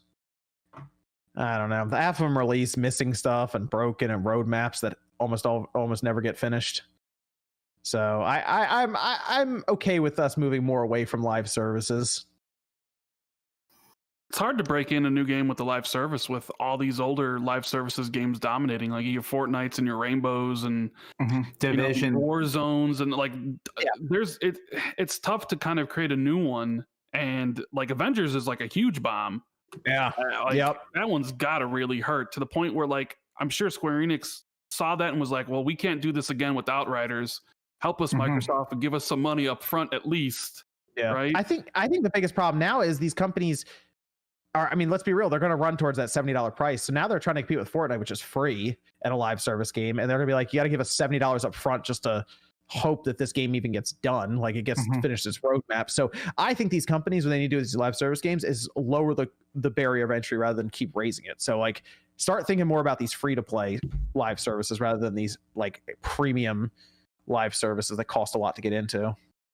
Or wait to talk about roadmaps. I think that's the thing that seems, just looking at Twitter a lot, it seems like a lot of people online are getting real annoyed about when you buy a game that's full price, or even if you buy it on sale, and then you have to look at this confusing chart of all right, Black Panther is going to show up at some point, and here's when you get these other 3 maps. It's I don't care. The problem is it looks like we're part of their business meeting. It's like they got the PowerPoint slides on. It's or it's class. It's now in the second semester here, you'll be turning in this DLC homework.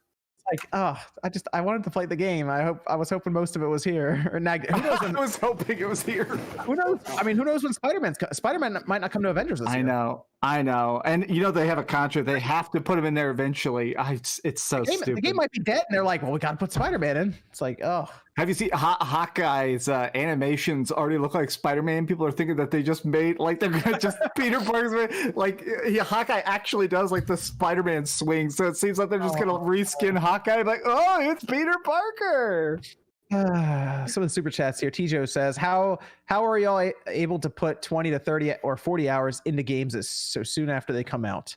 I don't necessarily, because I don't review games, and I basically chose news or reviews, and I did not go reviews. So Max is probably the best candidate to answer that one. This sounds cheesy, and sometimes people don't like the way I phrase this, but I do consider reviewing to be my job. So I do actually have hours of a day that I set aside. I spend about 10 hours every day playing games hardcore, and sometimes even longer than that. I for the Outriders review, I played it 16 hours straight. So the thing is, because I want to make the video, because I do want the views and the likes and the subscribes, I treat it more seriously than somebody who's just sitting down on their day off and plays it for like 5 hours and gets Cheeto dust all over the controller. I don't play like that. I sit down, I have my meals prepped, I've got my energy drinks in the cooler, I'm ready to play it from start to finish. So for me, it is easy to put in 20, 30, 40 hours like that because I have to. So you're saying that it's a job? Yeah, right? Oh, okay. The IRS says it's a job too, so. No, the IRS says that it's a job. Wait a minute, they do? I grabbed some when I went to the tax person. I grabbed some comments from the YouTube section, for videos that said it wasn't a job. And I made a whole case. They even put me on with like the person at the IRS, and I was like, look at these YouTube comments that say it's not a job. I really wish this wasn't a job though. Like I really wish the IRS they didn't consider it. I know, right? I was like, awesome. that would be the best thing ever. I'm on the YouTube comments, and I'm like, you know what? They're right. It's not a job. I wish that they were right. I really do. Man, that would be so sick. Imagine this not being a job. Imagine thinking this isn't a job. I tried to get the IRS to think it was a job. I walked in with the roadmap slides, I wish. When people say that to me now, I'm like, dude, I wish, man. Like, please, can you make it happen? Somebody please make this happen. Yes, the IRS is undefeated. That is correct, chat. They absolutely are. Undefeated champs. They are. Oh, Fish Fan says, RGT, any good eats this week? Also, I enjoyed your video on Retro Mania Wrestling. Can't wait to get it physical from Limited Run Games. Thanks for the great show, Spawn Crew. Yeah, I'll be dipping in on that. Grandma actually came over this week. She brought over a big block of mozzarella cheese. I don't know why. Put it on your table. You just started eating it. Pretty much. Like it's already half gone. And some sausage and peppers. But I'm seeing all them tomorrow for Easter. That's nice. That's nice. And Game Cat says, is OJ on the Spawncast today? I think that was $1.99, so we can't tell him. $1.99. Sorry, can't help you. Dennis says, question for player essence: are the Philips CDI Zeldas and Mario considered to be second-party games?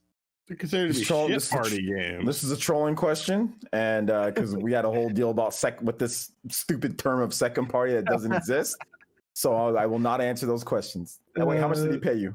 $5. No, still not paying. Next time, 10. €5. €5? Yeah, we can go international. Okay, euros here. are worth a little bit more. Make it 10, and I'll answer your questions on my stream or John's stream. How about that? Timothy says Sega would be an excellent choice for Microsoft, as it would build up Game Pass PC must-haves library with Total War instead of console appeal only. Dragoon says, when will the next Mario anniversary happen? 5 years from now? 5 years for the 40th. You think they'll do one for 5 years? Nice round number, right? Yeah. Nice round number. And it fits into their next generation, I assume. So, like, 15 years from now, they'll put all the Mario games in one collection. You'll have 1 month to buy it, and I'll get the listed. They just give you two. They just give you an hour. It's like good luck. It's like, whoa, what? They still do. I think they still. Well, they did. Where the Nintendo of America, right? They would just randomly be like, today we're selling the super limited edition scarf or something, but just for a day. Wow. Oh, man, you're saying it's going to be like the.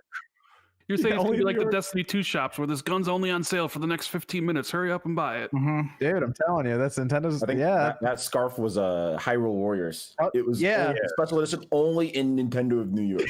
Yep. And I remember that. They only and that had big to box. like 3 hours to get in line, and they had like 200 of them. Like, I'm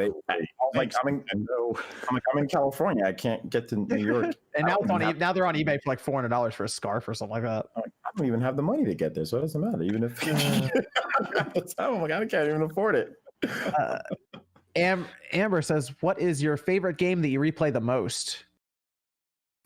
That's a good question. I mean, I play Halo a lot. I don't know. Can I talk? I have a cool video that I'm going to be doing based off of this, and I'm not going to tell you what game it is, but it's awesome.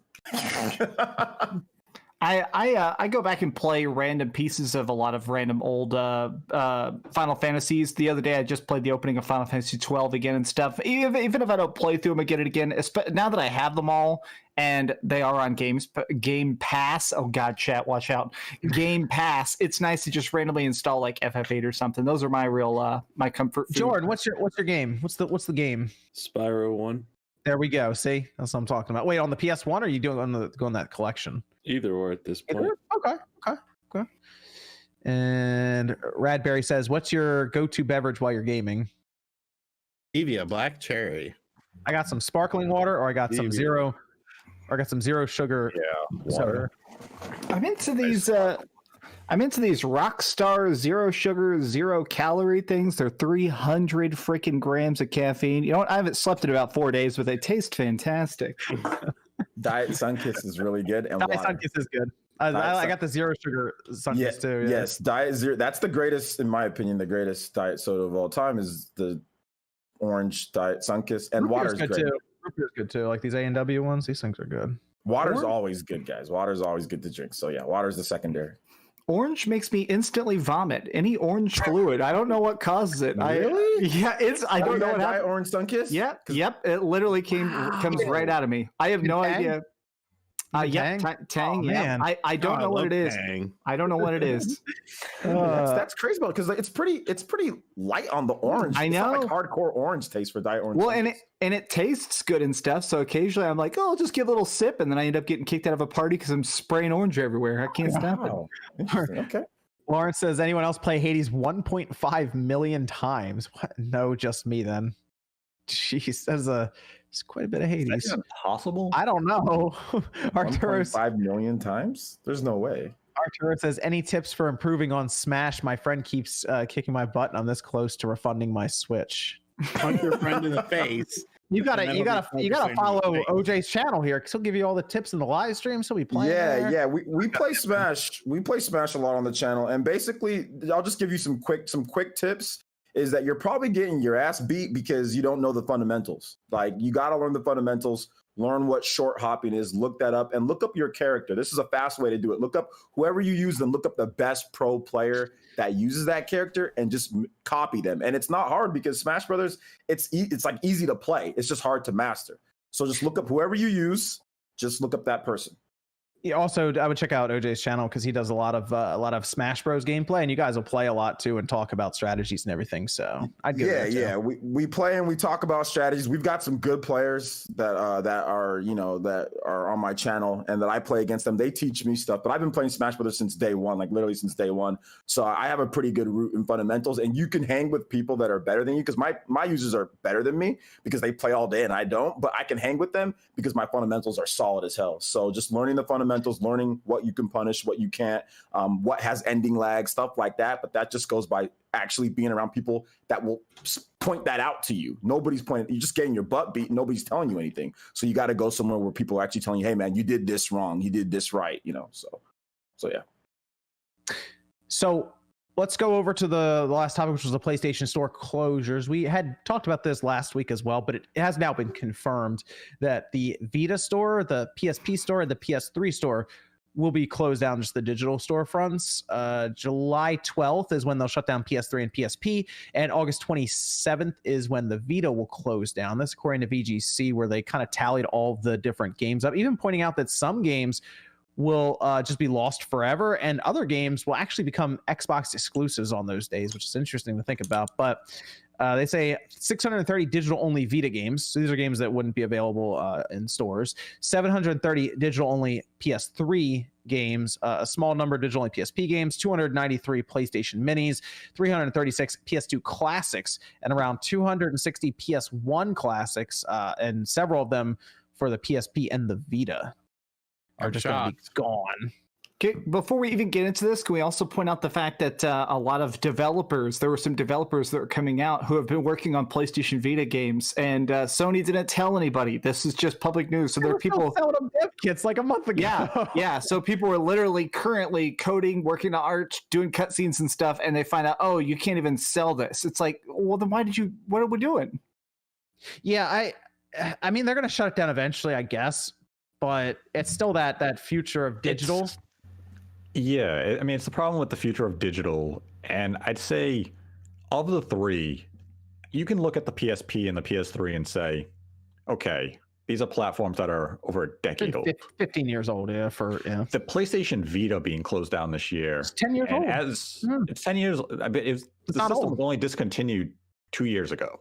Yeah. But the fact that development kits were still being sent out as recently as like 2 weeks ago, that means this is a complete failure of Sony with development partners. This should have been, discussed months prior, so planning could have taken place. And you, Jim Ryan.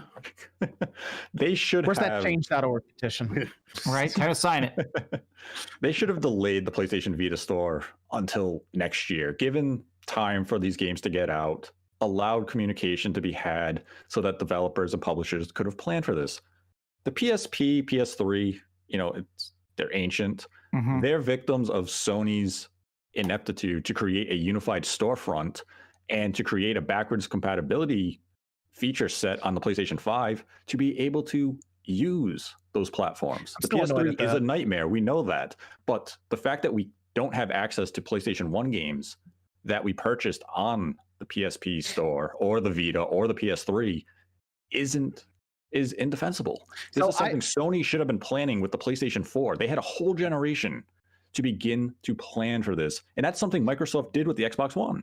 They began to unify their storefront with the Xbox One, where they looked at backwards compatibility of the 360, of the original Xbox.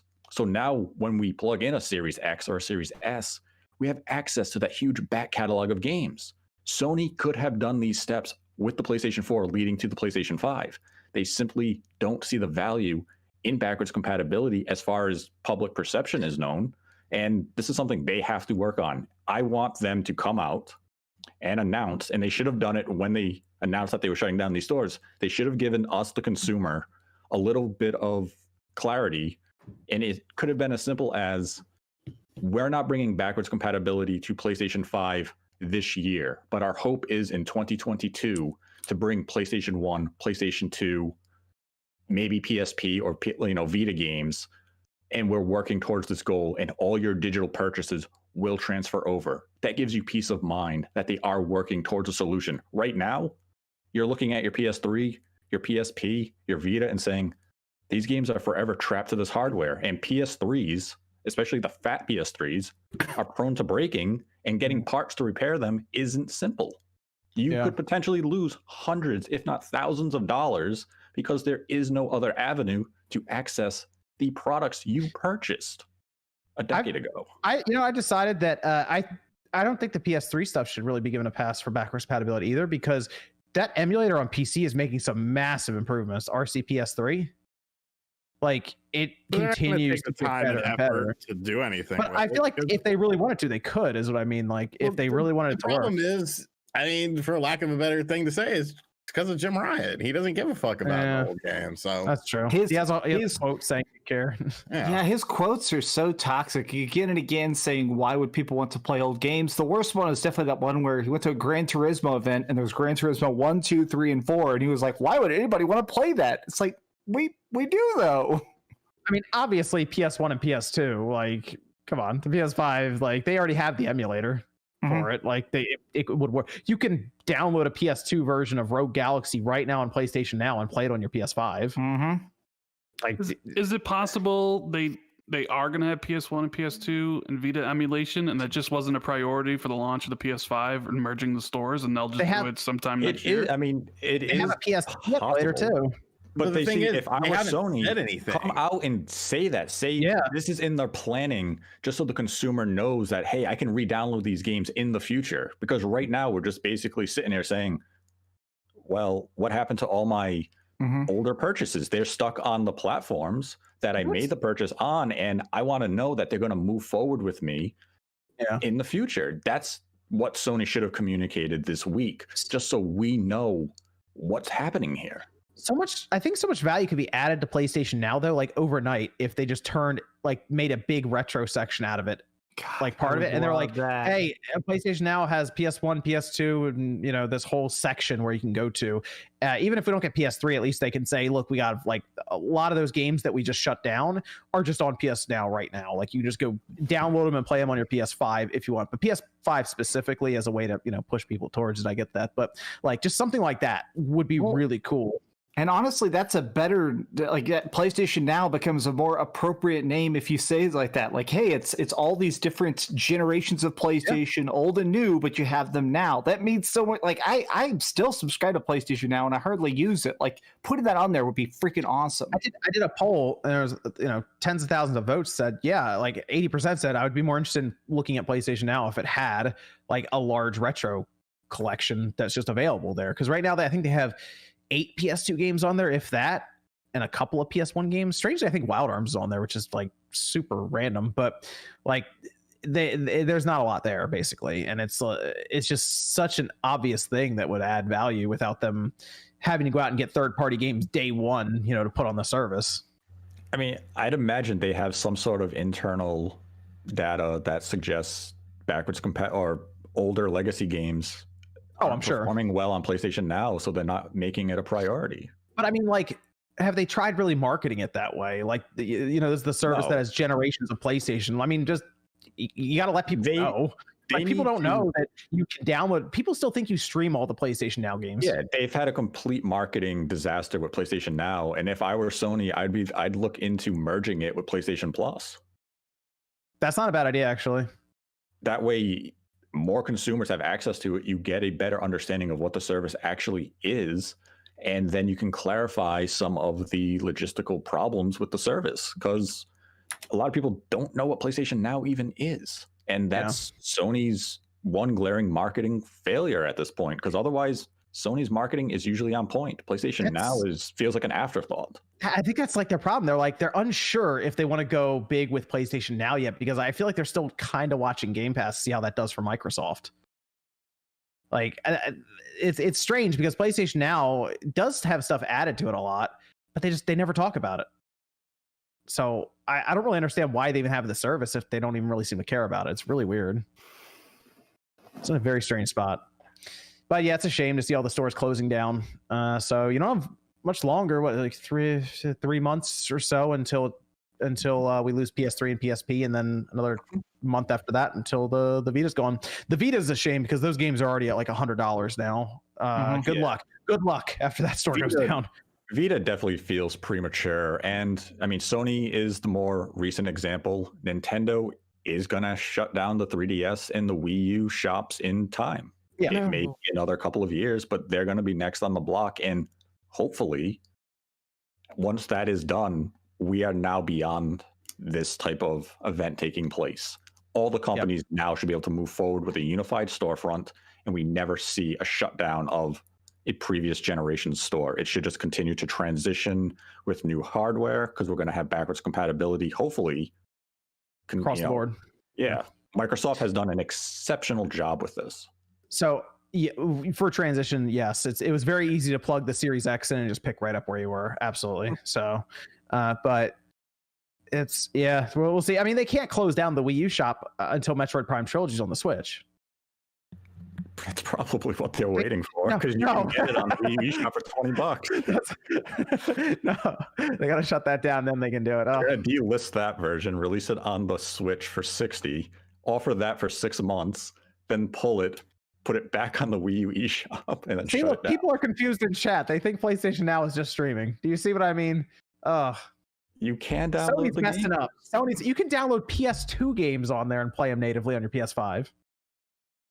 No one knows this. I don't think Sony cares. You know what Sony cares about when they brag about their products and their games and their services. They never talk about PlayStation Now, so they give off the impression that they don't care about PlayStation Now. I'm confused what they like, because it was the sales, right? But like all of their first party titles now get outsold by Nintendo almost 3-1. So they don't really have the game sales narrative anymore. Like the services is all Microsoft. And I feel like it's weird. I look at all these companies. Microsoft is like doing this whole evolution with their services. Nintendo evolved their whole concept to being a hybrid model. I kind of feel like out of the three, Sony's the one who's kind of just hanging out with this very traditional look, and they haven't really done a lot to evolve their overall like just their overall system and everything. It's very weird that it's Sony that's kind of hanging out right now. But is it weird? If it's not broke, don't fix it. I mean, I guess that's a good point. That's what gamers say. No, they can't try anything new got to keep on doing what works. PlayStation, Sony always wins. So that's why Sony's always got the same thing. In the one department that I think that that Sony is trying to evolve on is they're definitely trying to be the lowest barrier to entry for VR. PlayStation VR was definitely a big push by them, and now PlayStation VR 2 having those controllers and stuff. But even then, I mean, we're giving them the barest of credit. They're definitely just being like, "Hey, we're the straight up game console. Do you want a straight up game console?" VR, I heard talking about VR. No one cares either. I know. Like, VR is cool too. It's interesting, and like people are like, "I don't care." So, you know what's fun? I have a PSVR headset somewhere. I haven't found it in months. It's somewhere in this room. Dude, I'm telling you, VR is just not. People said it's gonna blow up. It's just not. It's not social. In order for you, like for casuals, to be into something, it's got to be something social. And it needs to be glasses. It needs to be like this to put on. That's what it needs to be. The PS5 will be, mainstream because you could just sit down and play with your friends and all that. But a stupid look. You look stupid in the headset. We think that we look cool, but I can guarantee you, dude, every single chick I've ever dated beforehand, when they look at VR, they say it's stupid looking. Every single one. You put it on, their panties just dry up. And it's like, oh. Every single one. You look like a moron playing. And this is what they're just saying. Not what I'm saying, but what people say about this when they see VR. My mom says it looks stupid. My sister says it looks stupid. Like it's gimmicky. It's just not. It's not going to blow up, but PS5 is going to be fine. Like that's going to be casual, mainstream. But you look like a moron playing VR. It's just plain simple. They'll keep selling the system, and the system will sell well. They're going to be past this whole issue with chip shortages and all of this. But I think eventually, I do still wonder if the PS5 is going to outsell the PS4, though. I kind of feel like it won't. So it's going to be an interesting generation for all three companies. Yeah, I mean, it's really tough to gauge sales right now because of the shortage. Yes. We really don't have a firm grasp of demand because supply is limited. And I mean, Japan, they keep shipping more systems to Japan. They sell out. Mm-hmm. But is it even going to match PS4 in Japan with their complete exodus of software focus as far as Sony internal is concerned? I mean, clap hands. The developers of Everybody's Golf just released a golf game for Apple Arcade, which kind of indicates to me that Sony isn't even contracting them for work anymore. That's kind of you gotta go to Apple. You gotta go Apple for that. Oof. I mean, this is the first clap hands developed game that hasn't been exclusive to the PlayStation brand since 1999. It's gonna be it's gonna be weird in Japan for Sony. What a strange. I hope I know what Jim Ryan's doing. I hope he knows what he's doing. We're gonna find out. He's focused on that Western market. He saw that Europe and North America were the main hardware drivers and software sellers for their platform, and he pushed all their chips into that region. There you go. It's a gamble. It could work well for the foreseeable future, but I don't like the fact that they've completely abandoned Japan and their development partners in Japan. I don't either, because like if you also look at it from the other side, like Nintendo's not going to feel any competition there either now. That's why they have 19 million Switches and they sell 10. That's when complacency sets in too. Yeah, go ahead, Nate. I was just going to say, you look at the Media Create or the Famitsu sales charts, and the top 10 week to week is Nintendo's either all 10 or they're 9 of the 10. Yep. I just think that they're probably going to do the deals with like the big, Japanese publishers. So they'll get a Monster Hunter deal or something like that. They'll get their Final Fantasy deal. But those are all geared towards what can do well worldwide, Japan and the West. And it's mainly going to be the West, right? Because like that's where the most systems will be sold. So I just think that it's a plan that I think will work for them. Obviously Nintendo can't do that, but for Sony, I think it will work. Nintendo's gonna sell 20 million units in Japan by itself soon, so it's like. So I mean, the writing was on the wall because I've been covering the Japanese sales for nearly a decade now, and I'm not capping it. I've literally been covering for almost a decade, and this has just been a slow down. That's why I already knew before the system. And people are like, "How do you know?" I'm like, "Dude, because I've been looking at these stupid numbers every day of my life, every week for the past 10 years, and it's just been going down, and just the trend." So So I'm hoping Returnal's good. Mm-hmm. Please be good, Returnal. Don't let me down, Housemark. Housemark's going to deliver. I feel it. I'm all in for Ratchet and Clank. That's in June. That's what I'm waiting for. Hey, June's the new launch window, remember? It's April, Nate. Well, It's we April. got MLB The Show. I enjoy baseball. No one wanted to download this last year, okay? I buy remember one came to you baseball and game I a said, hey, generation. I buy look one what hit baseball game a PlayStation Plus. generation. I can download this now. We can play it. And no one downloaded it. Game of generation. I already had a PS4 one. I'm not going to get another one. It was on PlayStation. All you had to do was press download. I play one. Are you still on the old VCR? That everyone hates as far as like sports developers. Well, hold on. You don't need this. Every You year, don't I'm need, like, I buy one. you don't need the show 20. All the PS4 games work on the PS5. You're good. Just play that one. No, it's the start of a new generation, so now I want You to need get the new in. rosters and stuff like that. Come on. Uh, You Are you gotta still play on as that VCR? Joe Panerco or whatever. He has I Series still have X. the VCR, but I got the Oh. Series X. Canerco, baby. Is he in the show? Like the legacy teams? Did you see that Prince Fielder is a legend for the show? He's only been retired for like 3 years. Wow, weird. Okay. He's not even a Hall of Famer. He's not even close to the Hall of Fame. Prince Fielder is a legendary MLB Yeah, player. dude, that dude would eat like 10 hot dogs before like a game and then hit like 3 home runs, dude. I mean, I didn't even need Patty being on the Fielder list. is a legend. Yeah. That dude was legendary. What are you talking about? This dude would eat whatever he wants and still ball, man. Like, no, you guys are tripping. Prince Fielder was like, How can you be a legend? You just retired like a few He's a years legend. ago.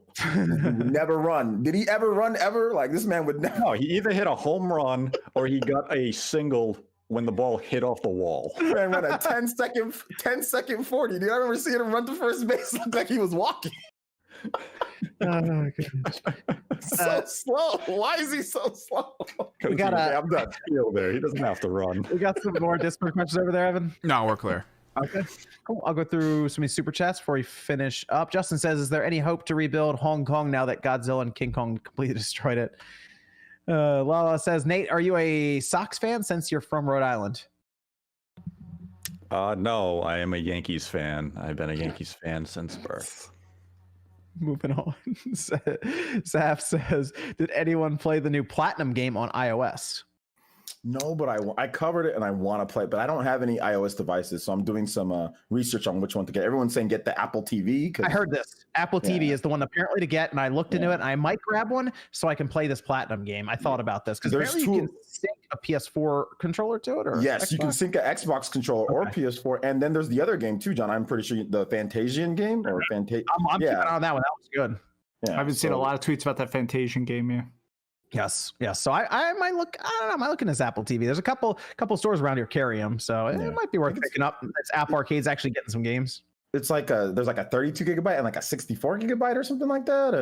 Yeah, it's Apple, so I have no idea what the storage stuff is. If it takes an SD, I'm not an Apple person, so like I look at that and I just assume that Apple's just going to screw me. So I'm like, all right, I guess I'm getting the 64 gig one. I don't know. yeah. Maybe I'm let us looking- know in chat, Apple people, let us know. but it's cheaper than like the phone and like the iPad because it's it's cheaper than that. So Yeah, it's not as expensive as that stuff. So You get a free trial month of it too. there we go. See, we're in. All right. Oh, are you looking at it now, Sean? Does that have Apple TV 4K? I think is what someone in the chat said. is that what's called Apple TV 4K? Someone in the chat mentioned this. There's an Apple TV 4K. So. Yeah, that's like $200.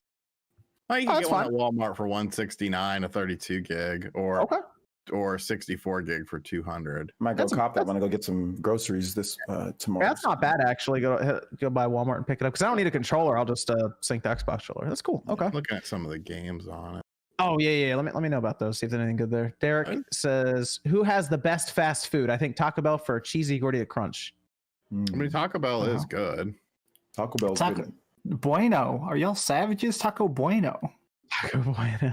They've got the Beyond Meat taco. You should try it. It ain't meat. It's all salt, but you know what? It's pretty good. Okay. They got a Sonic Racing on this thing. See, now we're talking. They have AAA nights. They have some classic Sega games. Radberry says, Didn't miss a fucking beat. Did not miss a beat. Radberry says, "Hey Spawn, what's your gym secrets?" I usually lift weights when I go there. Not a new. He says, "Currently fighting Omega Ridley and Metroid Prime 3. Ezio Prime 3 is the weakest of an otherwise phenomenal trilogy. What did you guys think of the MP3 compared to the 1 and 2? I liked 1, 3, and then 2. 1, 3, 2. That's the order that I go That's the in. correct order. Okay, good. 1, But 3, although 2. I can say that gameplay wise, 3 does a lot of cool gameplay, like innovations over 1. 1 was just kind of legendary at its time, so we're like, whoa, 1, you know. But 3 has way more gameplay. 1 hit a lot harder because you're like, whoa, this is crazy. 1 because 3, you travel to different planets, you have your ship. I mean, there's a lot of cool things in 3, you know. Yeah, 3 has what's the name of Skyloft? No, Sky. Is it? No, Skyloft. Hold on. Rand, you have a Switch, right, Rand? Right. Yes, I do. Okay, when Metroid Prime Trilogy comes out, because it's coming out, okay, you need to pick it up and play through Metroid Prime Metroid Prime 1, 2, and 3. I've beaten Metroid Prime. Oh, okay, cool. All right, I good. beat him on Good. the GameCube. Okay, I was assuming just because you said you hadn't played Breath of the Wild, so I was like, I wasn't sure where you were. Well, I actually really like Metroid. I don't really care for Zelda very much. Okay, so you're already on board with the Metroid. Okay, good. All right, so you're on board with Prime 4 then when that drops. Yeah, whenever it becomes not a JPEG. Yep, I'll definitely be. I mean, there was some movement there, so it's at least in gift territory right now. What about Bayonetta 3? I'm looking forward to it. Let me know about that one. Don't worry, trust me, it's coming. I ask this question every 6 months, I think. Coming. And then Kamiya's only blocked and unblocked me about 3 times now. So don't ask him about it. I don't even do anything and I get blocked, dude. I literally did nothing and I got blocked. I thought he was watching the podcast at one point because I got off and I was blocked, and then the next day I was unblocked. So I don't know. He's all over the place. You probably said something bad about Wonderful 101 and you deserved your block. I might have said something bad about Wonderful 101. I might have. Now, Sean, go check. Are you blocked, Sean? I've been blocked for years. Man.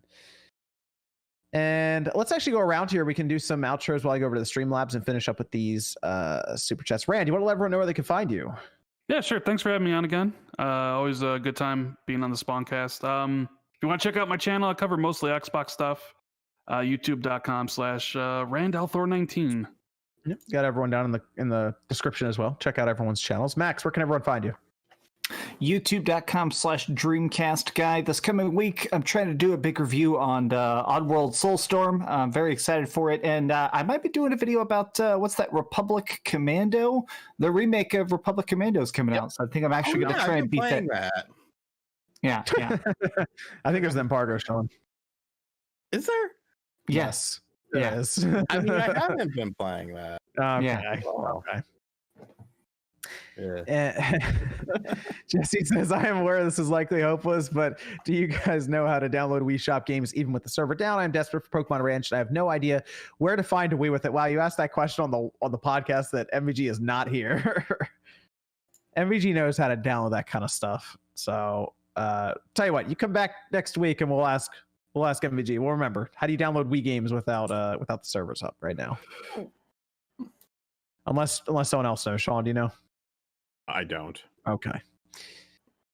I think Jesse, I think MVG knows how to do that, so we'll check with him. Martin says, can you guys cover the new boxing game coming out later this year? Thanks for all the great content. That's from like a smaller studio, I think, that's doing it. I saw some video of it on Twitter, and it's weird. It looks good, but it also looks janky at times. No, it doesn't look it don't look quite terrible, but it doesn't look like it looks like the like animation doesn't look great. It's not. I mean, it's not Fight Night, obviously. So I would like to see EA try again. It has potential. I think it has potential. I would like to see EA try Fight Night again, but Fight Night Round 3 looked so crazy when it came out. It still looks good today. Play it on the Xbox Series X. Dusty says, with the recent exclusive release of Mistwalker's Fantasia and Platinum Games World of Demons, is Apple Arcade starting to become a good value at $5? You know what? I will tell you soon. I will be getting I guess an Apple TV. We'll find out. I'll go through the selection of them. And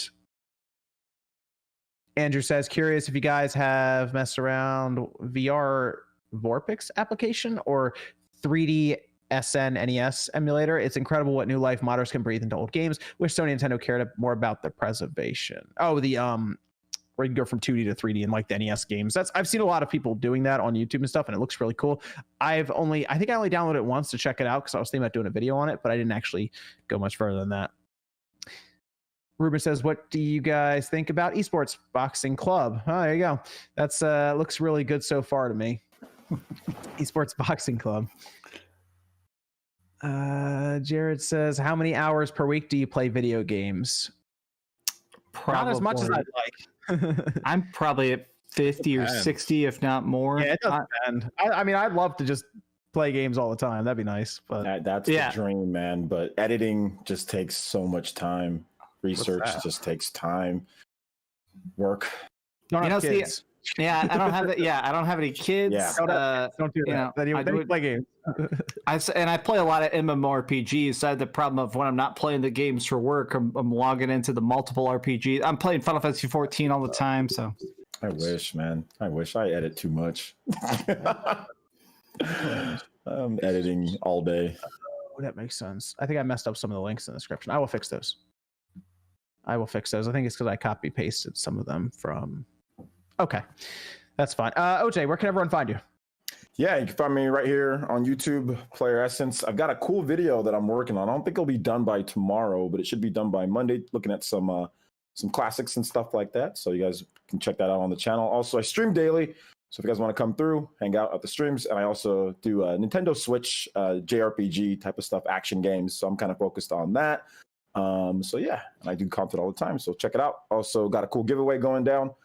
So you guys can check that out too when you just subscribe to the channel. So it's on there. Okay, what about Sean? Mania, RGT85. We did a big eShop sale video today. There's games of all prices. I keep the cheap ass games at the end, $1.99. We got 4 picks on there. Check out the Mario video from the other day. I actually tried and made a skit. I think it came out pretty decent. It was kind of funny. Just Mario tries to, well, he doesn't try to. He stabs me in the neck with a pair of scissors. Yeah, I have no idea what I'm doing this week. No video tomorrow probably because I'm doing family crap, but yeah. How about this, Nate? This is from TJ. What if Nintendo just didn't want to be selling 35th anniversary products outside the 35th anniversary period? Maybe if some of these things actually had a 35th anniversary badge on them, that would make some sense, but they didn't. Like a slipcover? Yeah, so their reasoning really makes no sense. Actually, that's a good point. The 3D All-Stars thing didn't have anything with 35 on it, did it? Like on the game itself? At all. So there's really no excuse. But like Mario 35, I guess that makes sense because it's had 35 in the title. Then just make it 36 players. Make it 40. Wow, deep. Like, there are ways around to. You know what? They took that off the Nintendo Switch. Maybe they have something new for the Nintendo Switch Online, Nate. Okay, maybe something new's coming. All right. There's a good chance of that. There you go. They got to add some value back to Nintendo Switch Online because they just devalued it a bit, so they had to bring back that counterbalance with a new Battle Royale. A new balance to the force. Battle Royale. Exactly. Coming Maybe soon. 99 players. We'll find out. 99 whole players? They've never done that before. Did with Tetris. I know. And it worked. Maybe they'll do Donkey Kong this time. Have our own like, King of Kong. Look, there's a whole other week between now and the next Spawncast, so we'll keep an eye out, see if anything happens. Yeah, we'll keep an eye out. This is from Radberry saying, I want to get a PC, but I don't know anything about which brand to get, or should I just try to build my own? That is a good question, actually, because right now the whole issue with the GPU market is that everything's expensive for like GPUs. So, I mean, a lot of people go with like iBuyPower, Origin, or any of those. Hey, man. But John recommended me a great iBuyPower. John and Evan did, and this PC is fantastic. I can play everything at super nice resolutions and frame rates. So, and I personally, my advice is just go with the pre-build, but I know some people go, when you do that, but I went with pre-builds and I've always had a good. Yeah, this market is pre-build market. Just because of all the scalping, this is the pre-build market. Building is going to kick your ass at this point. I still haven't been able to find a 3080 and I actively look for them. So like, I don't want to pay more than $1,500 for one or something like that. I want to spend like regular pricing. Yeah, we can't find one, but I found 6 different companies who are like, we'll build you a computer with one and it's not that bad. And it's like, all right, do that. Yep. Yeah, OJ got a good PC actually for that price. So it worked out well. Yeah, 2060 Super. It was only $1,300. I think it was. It was good. Chip loaded. Got here, and it runs everything perfect, and it's a 2060. So imagine if you went with something a little bit. I think I found a 3070 for 2,000 that I was thinking of picking up. Not the card, the whole computer. The computer, yeah. I thought you mentioned the card. I was like, oh my god. No, that's like I think 3090s are like, I think those are upwards of $3,500 right now for that thing. Yeah. Our Fogo says, might there be a Nintendo indie presentation in April? Hopeful for some big indies to drop this year. Sports Story, Silk Song, Eastward, Disco Elysium. I wouldn't mind to have a Nintendo indie presentation in April. That'd be cool. April makes sense. We typically got them in March because that's when PAX East would have taken place. Yeah. Obviously, with no PAX East in March this year, and now Nintendo really doesn't have a schedule they have to abide to.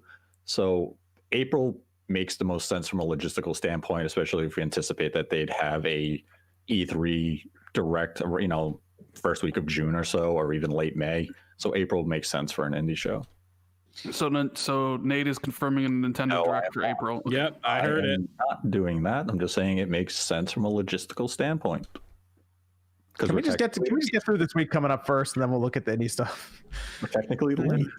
What's happening this week? What Nothing's happening this week. Are you sure? That was very ominous, though. I'm sure nothing's happening this week. Mario's gonna stab you in the neck with a pair of scissors. You already did that once. Coming No, up. dude, you know what the worst thing about that was? So I filmed that sequence, right? And I forgot to turn on my microphone. So I'm like, fuck, I got to do it again. And on the second take, I literally tripped over my feet and busted my ass.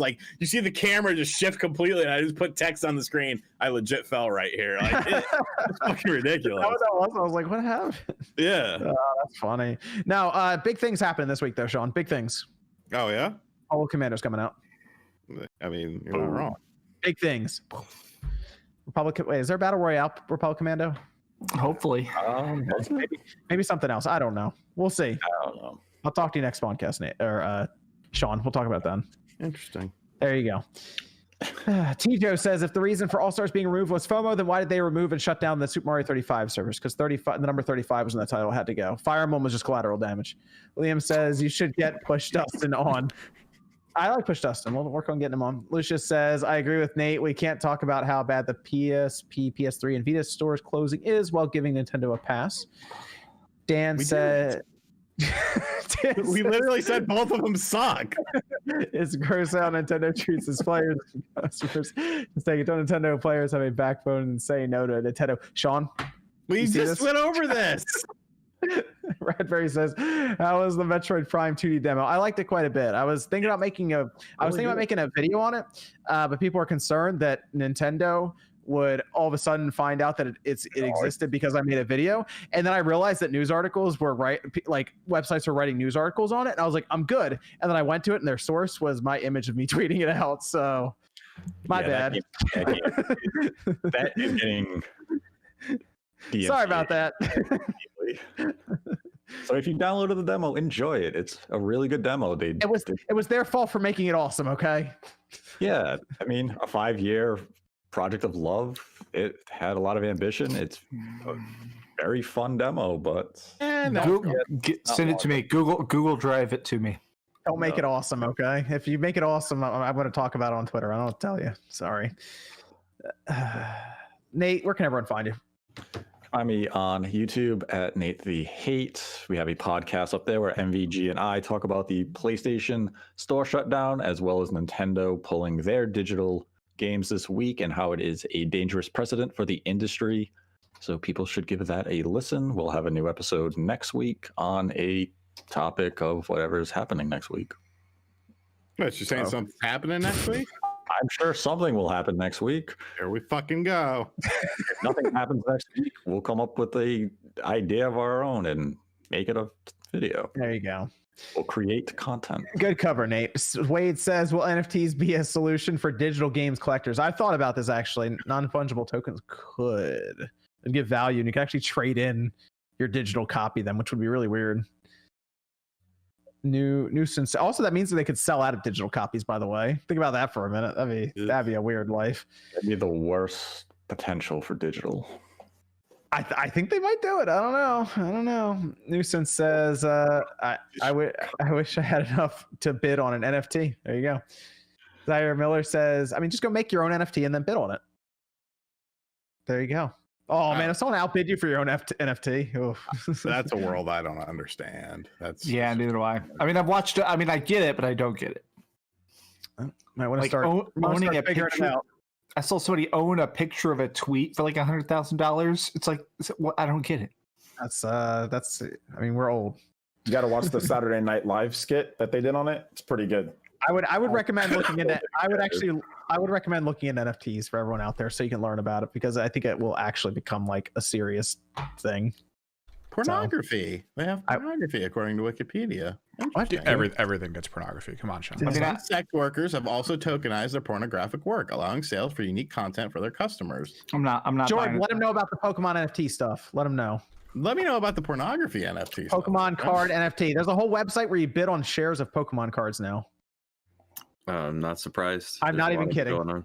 Yeah, it exists. You can buy fake. There's a whole thing. I'm not going to go into the whole thing called Thick Pokemon. What? That's an NFT thing right now, and it's pretty stupid, but they're fetching some high prices for these fake cards. So, My God. Zaire Miller says, "Do you think there's still going to be a paywall for E3 despite what the ESA said?" I don't think there will be. No. Nah. Filthy Casual says, "I just want to thank RGT for convincing me to buy the gift that is Retromania Wrestling. Best wrestling game I've ever played in a while." There you go. Radberry says, "Hey, RGT85 and Nate, who you got winning the matches at WrestleMania next week? You guys want to quickly give your take on that as we go through?" I don't even know all the cards, so I'm going to say Ashley retains.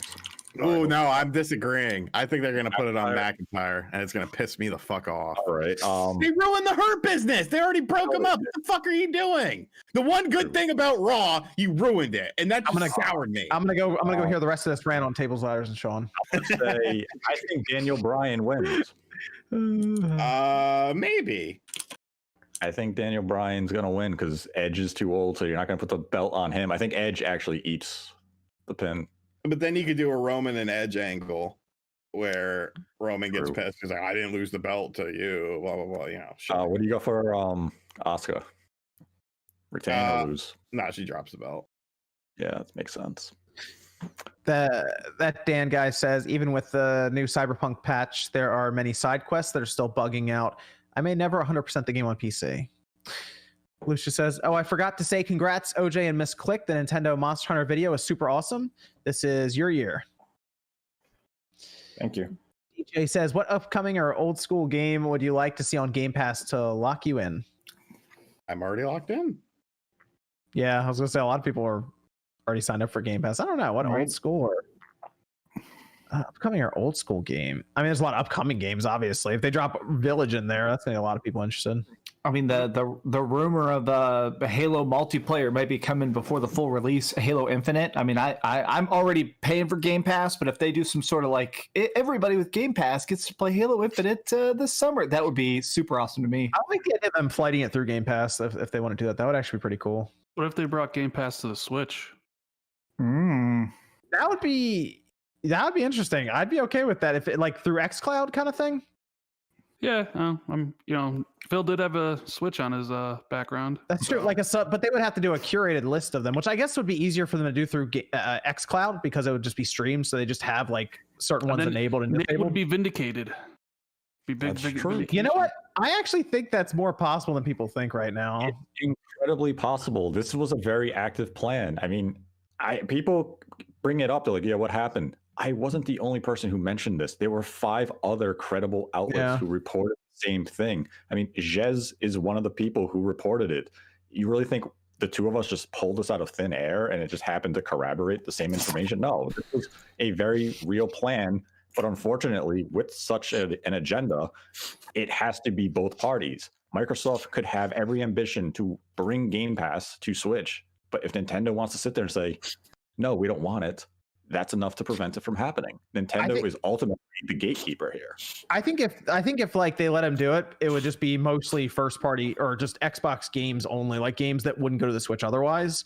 If it was just Xbox game, that they'd be fine with that. And Microsoft's going to build up a library of their first party stuff anyway. It would be incredible. It benefits Microsoft and it benefits Nintendo. People are talking about like their phones right now. Like, wow, look, I'm playing Halo. Who wouldn't want to play Halo Infinite on your Switch? I mean, I wouldn't. I would play it on my Xbox. So I don't want to go through on my Xbox. Yeah. No, I play it on my. You fools! You play it on the Switch because then you got all these stupid kids that are gonna play. No, on they're there. linking up with us. You're linking up with us. You're still playing the Xbox, people. Oh yeah, you're still playing us, dude. But I'm good. I'm good enough. I'm good enough. Yeah, Are right. you though? I think so.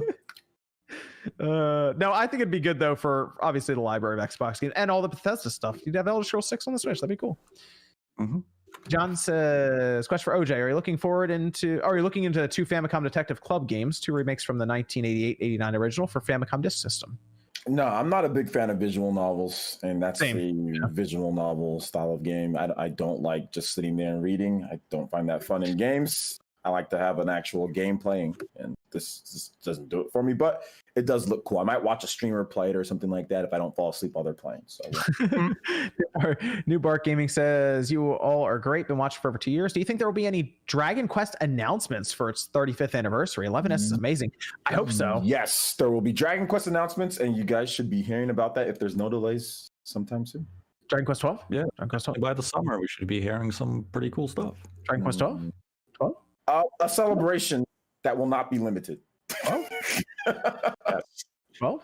Square will not copy Nintendo. Yeah, they like to announce games way in advance, so I'm expecting 12, and it'll be out in 4 years. They're trying to not do that this time with some of the stuff that they have, because they do announce stuff too far in advance, and it riles up the Japanese base to the point to where they get a little rowdy. Even the Japanese people get a little rowdy with it, so they're trying to make it to where it's close. 11 was so good though. I'm okay with them. Like, I mean, if 12 is going to be even better, yeah, I'm fine waiting a bit. 11 longer. was good. 12. Well, we don't know if 12 is coming, but yeah, you guys. We'll have some announcements. Dragon Quest Square stuff Enix Presents. You guys look forward to the Square Enix Presents stuff too. That should be fun. I didn't like that last one though. Yeah. Yeah, the end was good. That game. Yeah. Of course, that looks awesome. But I had to wait a long time to get. That's to that. true. And then Katana Rika says, do you think this whole PSN situation will affect Sony's third-party support badly this gen? I bet those devs wouldn't want to mess with PlayStation anymore. Probably not, because Sony will just do business with any third parties. They'll give them the bag, and then MVG and I talked about it a bit, but I mean, if you were a PlayStation Vita developer and you were given no notice whatsoever and you were building a game that was going to come out this summer, you're definitely going to feel slighted a bit. And if Sony's response is, oh, just make the game for PS5, my first reaction is like, how about no? Like, you guys have to earn our respect back. You kind of screwed us. You gave us no information that this was happening, and you made us waste years and a lot of money on a release that you never had intent for us to release. That's not good business, and some developers will take that personally. I mean, look at Nintendo and other Japanese developers. Square and Nintendo hated each other for a decade over one comment of was basically, if you don't give us Final Fantasy VII, you can go to hell. And Square was like, well, fuck you guys. And it took until Crystal Chronicles for Square to come back. yeah, that's true. CEG says, love the podcast. I work a late night shift at a smokehouse, and this podcast helps pass the night. Keep it up. Hell yeah. Hectic World says, so you want Sony to make Sense Nate sorry like Nintendo? Show them by not buying products. That's how they listen. Sorry. Wait, Yeah, what? Nate. Yeah, Nate. Fuck you, Nate. What was the question? It says, No. so you want Sony to make Sense Nate sorry like Nintendo? Show them by not buying products. That's how they listen. Sorry. So you want Sony to make sense. Oh, well, to be fair, Nate's not going to buy Returnal. Yeah, I'm not buying Returnal. So there you go. That's a game play at best. Zaire says, well, the PSP Go is useless now. You can still hack it, mod it, and do all kinds of Yeah, stuff to it. it's very easy to hack it. Absolutely. DS Omen says, do you think Xbox Back and Pat might get some Xbox 360 games exclusive to the Xbox Series X and S due to performance that wasn't possible on the Xbox One? Like frame rate boost? Maybe I'd be cool with that. there's a chance. Maybe. Yeah, or that. Do ray tracing or something? That'd be cool. Tijo says, let's not forget that they added PS1 and PS2 games to PSN for PS3 and Vita before they just gave up adding them for seemingly no reason. There's just no one wants to play that stuff, obviously. Integer says, when will OJ be releasing his book talking about your mama? Great job, guys. Keep up the good work. The Mama Collection. Yeah, one of these days. Amazon Prime shipped to your door. Photo says, this has been a rough week for a PlayStation gamer. You'll be okay. Yeah, I think it'll be all right as you get Sony will start announcing some stuff, and then you'll be all right. Get some exercise in. You know what I'm saying? Yeah, right. Enjoy some games. Just don't worry about what people are saying online. Put some deodorant on. Take a lap. That's what I do, man. I just run whenever I feel like there's just go outside and run. Man. Go get Monster Hunter. There you go. Mm-hmm. Monster Hunter Rise. Yeah. Gilbert says, "What is everyone's main in Smash Bros? Mine is me Sword Fighter because I already know you're." Sorry, can I say something? Can I say something right now? You already know you're a scrub. Did this man just say we Sword Fighter? Me Sword Fighter or me Sword Fighter? I can't. Yeah. This man's had all. We got Sephiroth, we got Wolf, we've got Pac-Man, Sonic, we've got all these dope characters, and this man picks a me Rob the robot. Yeah, but you got Rob the costumes for the me characters. We've got Pyra and Mithra. We got Steve. We've got so many cool characters. We've got Banjo Kazooie Hero, and you pick me. Sword Fighter. Sonic got in there too. Mm-hmm. Sonic's in there. Oh. Sonic's in there. I like Bowser. I still love Bowser. We got Bowser. We've got Mark. Stop it. How much did he donate? $10. All right. I wouldn't say ban him, but you can't ban him with the ban him. Wow. Jordan. I'm just joking. Everyone find you, Jordan. I'm joking. You can find me at Jordan Fringe on YouTube, and sometimes I make content, sometimes I don't. So. Got some more stuff coming up, Jordan? More stuff? Yeah, some stuff planning. Hopefully mid-late April. I'm working on some things. So something happening in April. Here we fucking go. Pokemon Snap's coming out. That's end of April. Yeah, that's true. Yeah, see? Oh, yeah, Liam says, have any of you personally heard anything about 3DS and Wii U shops closing this year? I'm really praying the 3DS one lasts until the end of the year. I also heard they were on the same server, so if one goes, they both do. Is that true? That sounds like something MVG would know pretty well for the server issue. I don't know. I haven't heard anything that they were shutting down this year, but who knows? They are going to shut down sooner rather than later. The clock is ticking. We got to get rid of Metroid Prime trilogy on the Wii U so they can finally announce it for the Switch. All right. So if that has to happen, you know what? It has to happen so I can be right. Sacrifice. Yep. The entire system gone. Metroid Prime trilogy. Prince of Duval says, did anyone play the final cut of Disco Elysium? I have not yet. No. Nope. I wouldn't mind going to it, but that's a game that you're going to sink some time into. And I just Outriders comes out and we're getting into Soulstorm and some other stuff. So Shinru says, just got the Spawncast episode 200 hoodie today. Thank you for everything you guys doing for gaming. Lucian says, with the movement towards digital only can have to be used to create secondhand digital game market. Yes, I think they can actually. And I think that would be a very interesting launch for a game when digital sells out. Shinru says, what does everyone prefer for gaming, resolution or frame rate? I don't care if 4K. Give me 1080p with 60 frames per second for all games, industry standard. I am okay with 1440p 60. Yeah, I mean, frame rate. That is a good middle ground there. 1440p, solid 60 frames per second. Shinru, what's everyone's first arcade experience? Mine was playing Time Crisis with that light gun. So awesome, man. I want those kinds of games available from home use more often. It's probably Mortal Kombat because we weren't allowed to play it at home, but there it was in the arcade. And I was like, oh, this dude just got exploded in there. Metal Slug. Metal Slug was mine. It was very, very blew my mind.